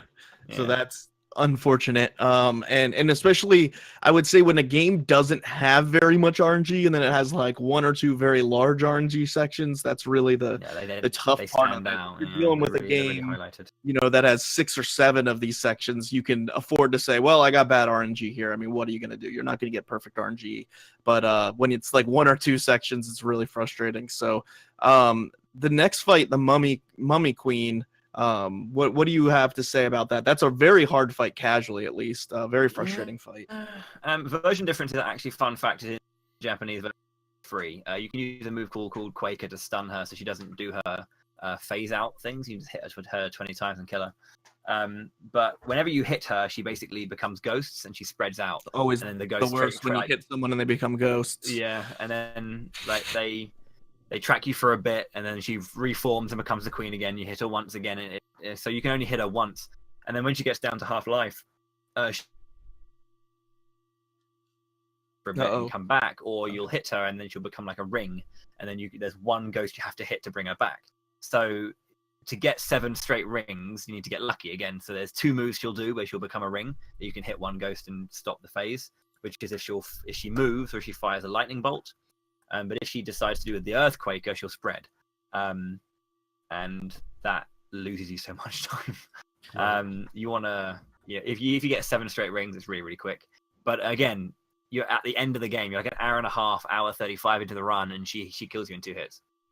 So, and the further down she moves, because she starts up quite high, if she moves further down, it's harder to evade the ghosts when they're tracking you. And they have big hitboxes. The hitboxes in this game are really weird as a whole.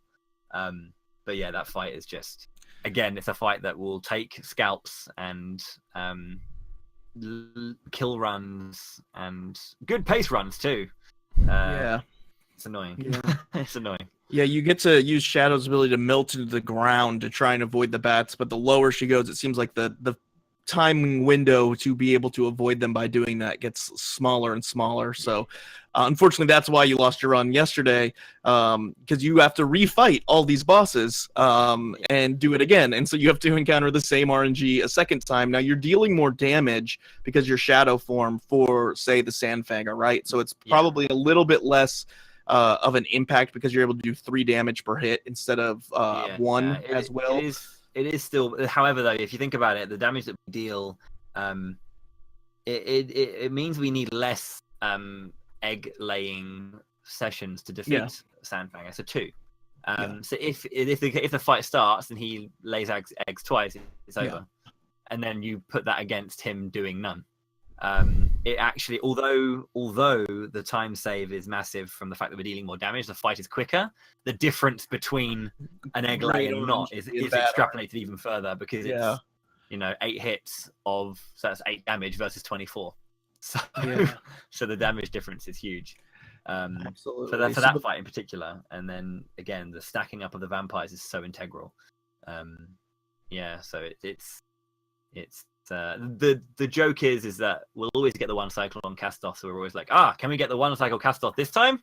Of course you can, because it's so much more damage, but we joke around with it. But the first 2 fights are really free. The Viper fight is a joke. You're probably watching the fights happening now on the video if you're watching the stream.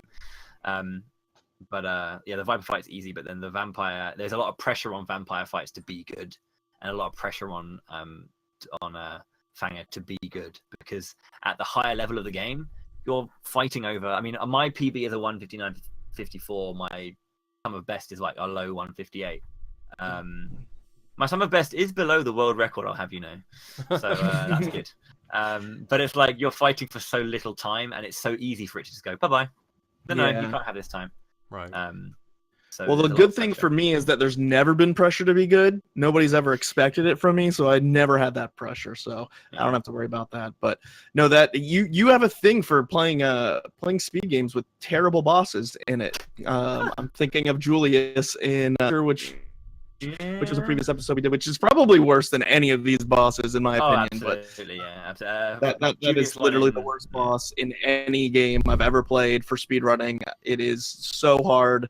It is impossible to save time. It's doing it fast is not okay. So last boss fight before we finish off the speedrun section, the Dark Gaia fight. You can do it in 3 cycles. Do you want to talk about that real quick? It's so hard. And imagine being 25 seconds ahead and knowing that if you don't get a 3 cycle, it's over.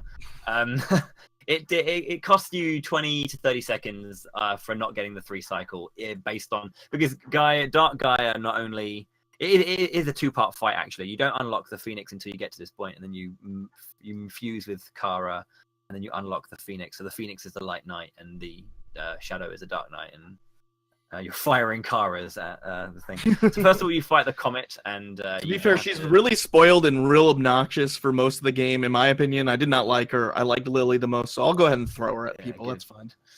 So what happens is Dark Gaia is immobile, but fires out these little like electric bolts first of all, and also these little bubbles kind of pop up at this like at random times. So you're trying to block the thunderbolts and then fire phoenixes in between just to try and do this. So you're sitting there and just firing out phoenixes. You have to hit the amount of time that Gaia's mouth is open for is very, very short. She's open for I don't know. The maximum you can get is 5 hits.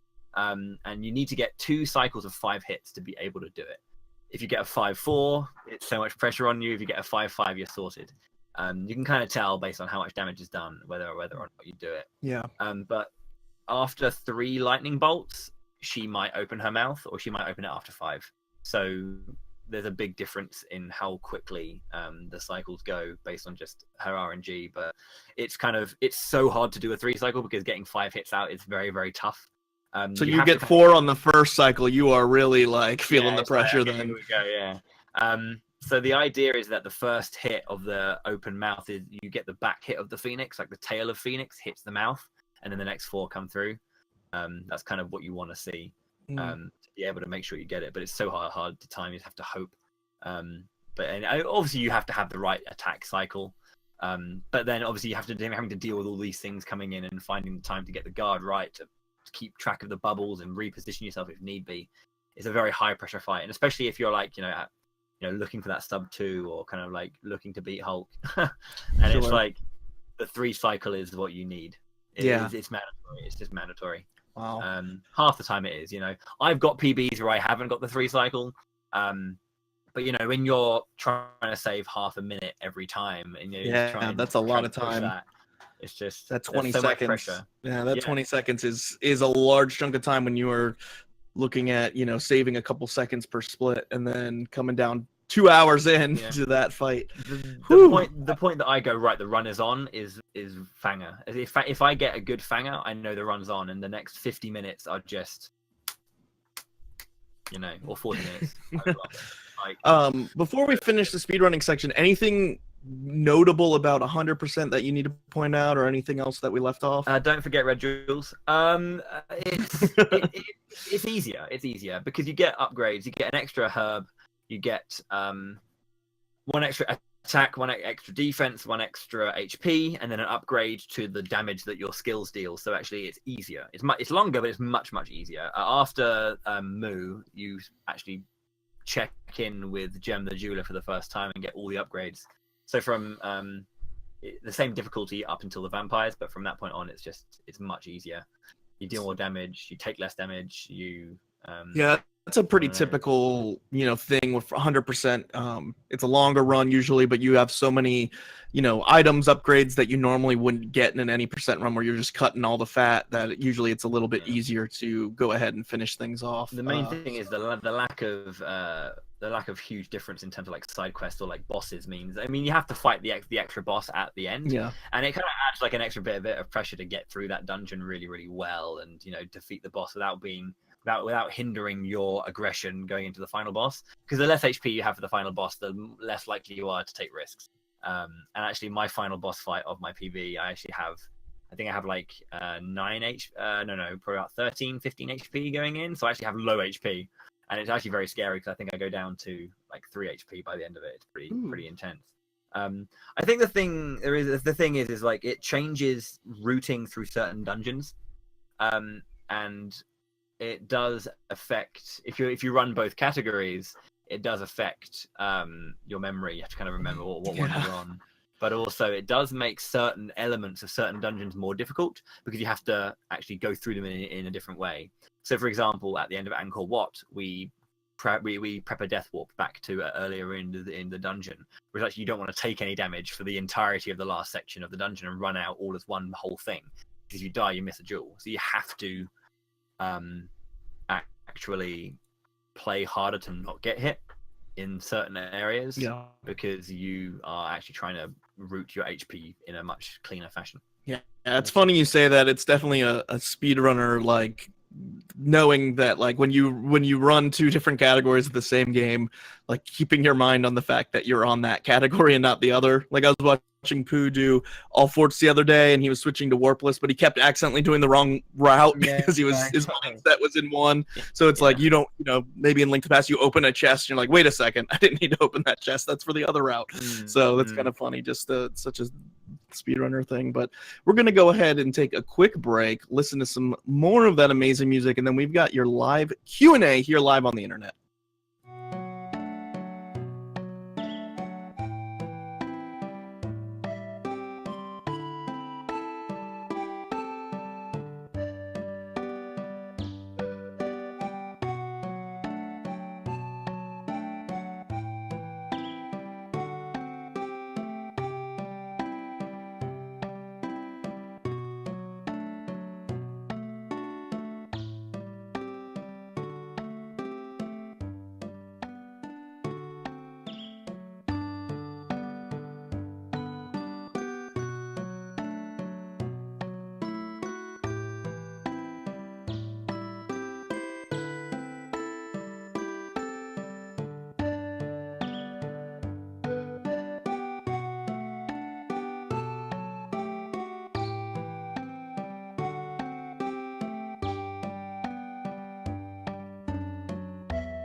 All right, so as always, we thank you so much for the questions that you submit to us, both during the live episodes, sending them to us by email.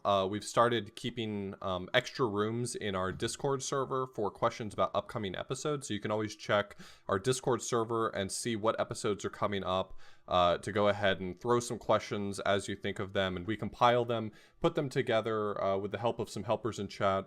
And we ask them here. So to start off with, from our Discord server, Scrivo asks, where does The Flute Is Really Your Dad rank for you in all-time video game plot twists? I don't remember this part of it. I need Bowie to explain, because I don't remember that the flute is actually my father. Well, when you get captured by Edward at the beginning of the game and he throws you in prison, you like spend the night in jail, and then you hear a voice and it comes from the flute. And that's it. Like you don't speak to your dad again until the end of the game, pretty much, when you find his bones in the top of the Tower of Babel. But at the beginning, it's just like the flute is always a weird way to talk to Dad. Yeah. When you find his bones on the top of Tower of Babel, and you're like, "Hey, Dad, how you doing? You've been talking to me through your flute." I think for me, the flute is really your dad. Is kind of like, I mean, just imagine just grabbing your dad by the leg and just launching him at your opponents, you know. And you guys, at school on the playground, one of these bullies keeps pushing you around, you bring your dad in and just lob him at him. It might be a doable strategy, but not ideal. I think the one that really twisted for me was when you found out that the spirit of your mum, who has also passed away unfortunately, was inside Hamlet the pig. So Hamlet sacrificed himself, jumps onto some fire and starts cooking up some severe baconage, and then your mum's just like, hey. Like, right. Okay, there's a lot going on here. I would say the flute is really your dad is not that big of a plot twist because it's early in the game then. Like, it's right in the beginning. You find that out. I don't think I remembered that the mom was in the pig. That's a much bigger plot twist, in my opinion. I was going to say that's one of my, the most memorable parts of this game, and the more, tragic video game sacrifices, this cute little pig that it's been following you around. It doesn't say anything. It's just a pig, but it's still very cute. Sacrificing himself was already tragic enough, but now to know that it was your mom, that's even bigger step. And then to know that Bowie, the sadist that he is, has an emote of the pig burning. Whenever a run dies, it's flames. That's it. Yeah. I don't know. My thoughts, family of Hamlet. So, how about you, Orth? What did you think when the pig became? He didn't get there. He cut stream yesterday right before it happened, and I was really wanting to see it. I really wanted to see a reaction. John could have said, "Hey, just play for another 10 minutes," but I didn't. That's why I timed out someone in your chat, because they didn't remember that part of the game, but they said, barbecue ribs coming up or something like that, because the pig came on, and I didn't want it spoiled to Oth, so I had to quickly time them out and message them privately. Said, hey, I'm sorry I had to time you out. I really want this to surprise him. Sorry. It didn't surprise him. Yeah, unfortunate. So Mula asks, do you prefer the name Illusion of Gaia or Illusion of Time, and why? Well, I'm from Time. You guys are from Gaia. Mm-hmm. So, I mean, I like Illusion of Gaia better. I think it just sounds like a lot more interesting. I don't know. Illusion of Time's like everyone hears the word time all the time, but you don't hear the word Gaia all the time. I don't know. I like Illusion of Gaia. The story better though for Illusion of Time. I mean, now that I'm an expert on the story, I think Illusion of Time fits it a lot better. I think that would probably be too much like Chrono Trigger. So. I think it fits both in a way. I think, because the original Japanese version was called Gaia Gensoki, it kind of, Illusion of Gaia obviously makes a bit more sense for that. But I think they both fit because, as we were talking about the idea that, when you go to Angkor Wat and you get the Gorgon flower, this is just after Hamlet said goodbye. At the top of Angkor Wat, you have a vision of the future, and you have a vision of these grey cities and stuff. So Will is seeing the world as it is. So there is that time difference. The world has been distorted, and we've gone back in time, or in this kind of weird parallel universe. But not only is that an illusion of time because they are actually modern kids, it is also an illusion of Gaia because the world itself is in a different shape as well. After the credit, or when the credits are rolling, you see the map as we know it transform back into the world map as we as humans know it. Sure. So there is this. It does have both, but I It should just be think called Gaia of Time. Gaia of Time. It's always really I feel like game developers have to take a special amount of care when you try to set a game in what is either a parallel or is our world. And so Illusion of Gaia making use of elements from our world, places like Angkor Wat and the Egyptian pyramids and the Great Wall of China, sort of sets you up to make those comparisons, and it's kind of interesting how it works out. It's interesting that they, I feel like they did a good job with it. It's just like, oh, well, you've been frozen in time. That's why this world doesn't look anything like what you know it to be now. So Yeah, I mean, what I will say though, in terms of like the actual font, I have it here, like box art for it. I like the box art more, and like the actual like lettering and font for time does look nicer than the Gaia, because I don't know, the Gaia kind of like looks a little bit like ancienty and like kind of like almost Incan-y, but I don't know, I just liked that actual font and the way it looked. It was quite nice. I'll say Gaia Gensoki is the worst name of it because I don't even know what that means. That's not even English. Crikey. I used to know. It's Japanese, isn't it? But I used to remember the name of it, the actual like translation. But I like Gaia Gensoki. It's quite cool. Yeah. I think good. one thing. No, never mind. It's fine. Okay. Fine. So Space Bowie, Cow Bowie asked, the great Gaia philosopher, I just want to say, bringing in all the knowledge, the hot knowledge of both the Gaia and the time element of the game. I like that. yeah, I didn't understand the story playing through it, so this has been really eye-opening, kind of recognizing. I mean, it could have been that I was, playing through it quickly, but I didn't really connect with the story. So kind of seeing how it all breaks down now makes the game make a lot more sense, I guess, as is the way with any sort of role-playing game. It helps to know the story. Yeah. And one day I hope to know the Final Fantasy VII story. I've played it thousands of times. It's never going to make sense. One of these days I'll have a moment of enlightenment and it'll click. So Space Cow asked, and I think this is geared toward me. He asks, do you feel that the forced march approach to the game has altered your opinion of it? So I think he's referring to the fact that I was reading a book for school. I had to play this game for the podcast, and did that affect my opinion of it? I think that I think the answer is yes, and I think it's actually the opposite of what you might imagine. I think that if I were playing this game casually, the really slow start to it would make me not play it. I had the exact same experience with Super Mario RPG. I know how much people love that game, and I tried to start it, and the pace was too slow and uninteresting to me, and I could not play it.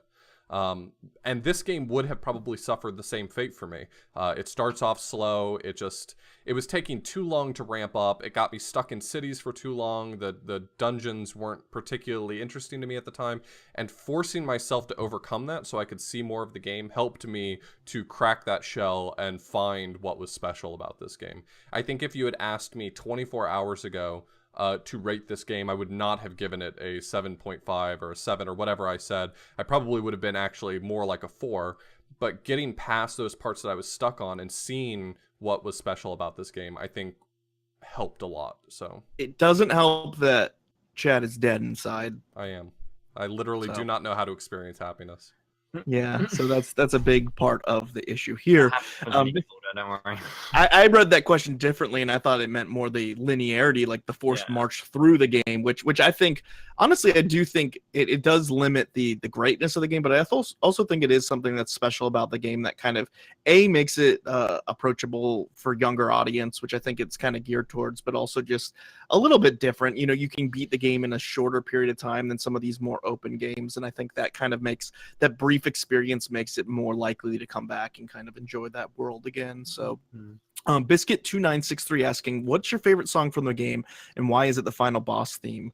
Mine's the do do do do do do do do. Yeah, the regular town theme. Yeah. Is that the town theme? I love the town theme. It's my favorite by far. Southgate and Frisia, I think specifically. Yeah. But Yuri does it.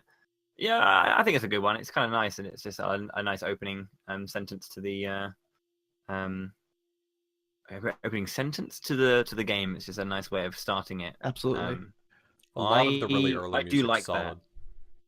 That. A lot of the really early music in the game is solid. Title theme, map theme, the first town that you encounter, the first dungeon, Edward's Castle. All of those songs are really just a great start to the game.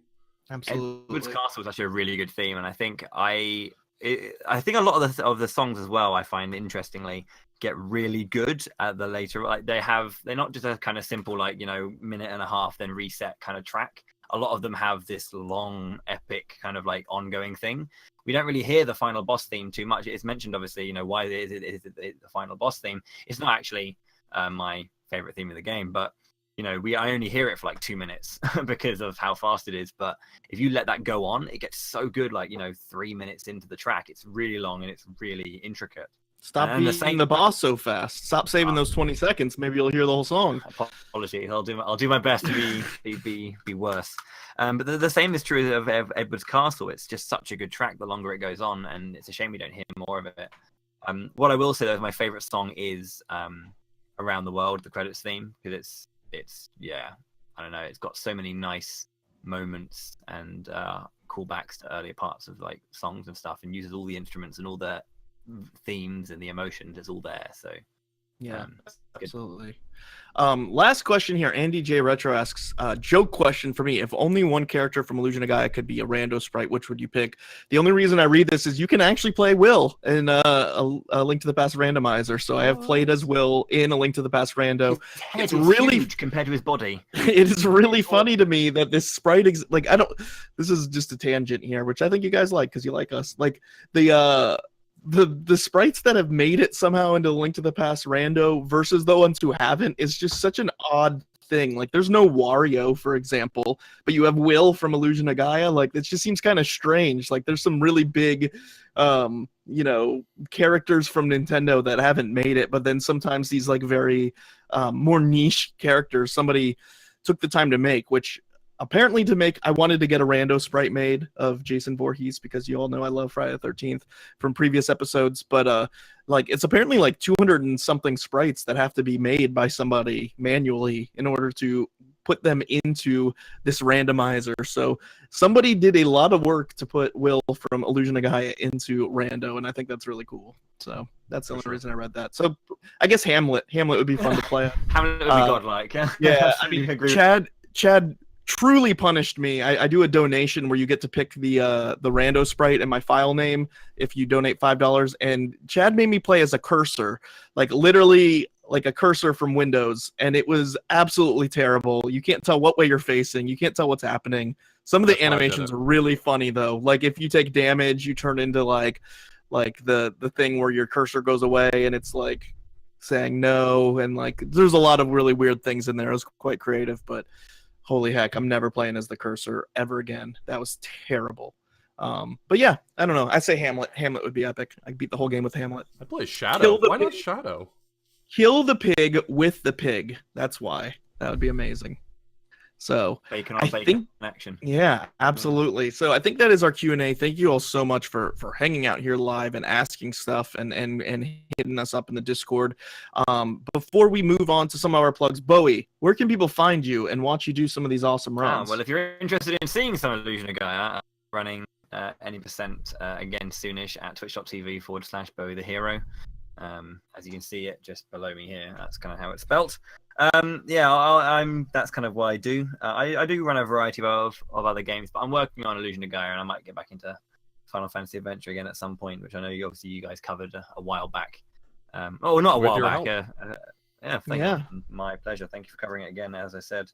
Obviously, if you want to, keep in touch as well. I mean, my Twitter is at Bowie_Alexander, and you'll find information about what I'm running and when I'm going live. So if you're interested in catching up, then those are the places to do it.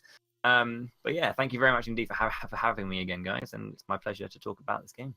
For sure. Absolutely. Go give Bowie a follow. He's a great watch. I've been following him for years, and he plays a lot of really cool games that he's very passionate about, and it's always fun to see somebody super passionate about the games they're running, outside of just enjoying running them, just really loving the games, which is really cool. You can follow me at John Carls on Twitter, Twitch, YouTube as John Carls1. You can follow Chad at Author Blues on Twitter, Twitch, YouTube, all the places. I want to give a huge shout out to our Patreon contributors. You can support us at patreon.com/ patreon.com/theframesavers. We have a few $25 a month patrons: Tina Hacks, Mr. Pizak, Kip with 2 P's, and Drex, that's DDRREEXX, who's again gifted many subs in the chat. Thank you so much for that, Drex. Go follow them on Twitch. They all stream a variety of different speed runs and do a lot of really cool stuff. We really appreciate their support. If you want to find all of our content, you can check us out at theframesavers.com. It'll have links to our Twitch, our Discord, our Twitter, our YouTube, all the things that you might need to find us. So go ahead and check us out there. Our Discord's a really great place to hang out, being able to ask us Q&A, finding out what episodes are going on, next, and just being able to ask us whatever questions. It's been a real fun community. We also do have an event calendar there. So if you want to keep up with speedrunning events going on, that's kind of the best place to go. That's why we did it. So there's really no other place like that where you can find a running calendar. Chad used his dark magic computer skills to somehow bring this information from the internet to one place. I don't know how he did it. I never know how he does these things. Also, shout outs to our friends at Warp World Podcast. You can find them at podcast.warp.world. Big shout out to Brian Morgenthaler for producing this podcast. You can find him on Twitter and Twitch at bmarksTV. He does stream, so go support him. And as always, a thanks to Space Cow for organizing the Q&A for us here live on twitch.tv/theframesavers. Any last thoughts about this game before we put it in the books? I prefer Illusion of Time. You're wrong. I'm sad the pig's dead. Double tap to run is fine. Get over it. Get over it. Thank you all so much for listening. Thank you so much, Bowie, for coming on and helping us out. We look forward to seeing you coming up soon, and definitely look for this live panel at SGDQ. It's going to be a lot of fun. If you are going to SGDQ, this is one of our last episodes before that happens. Please come up and say hi to us. We would love to meet you. If you like the podcast, if you're a fan of it, please don't be shy. Say hi to us. We really appreciate hearing from you, and we want to meet all of you. So thank you so much, and we will see you next time. Peace. Right, take care.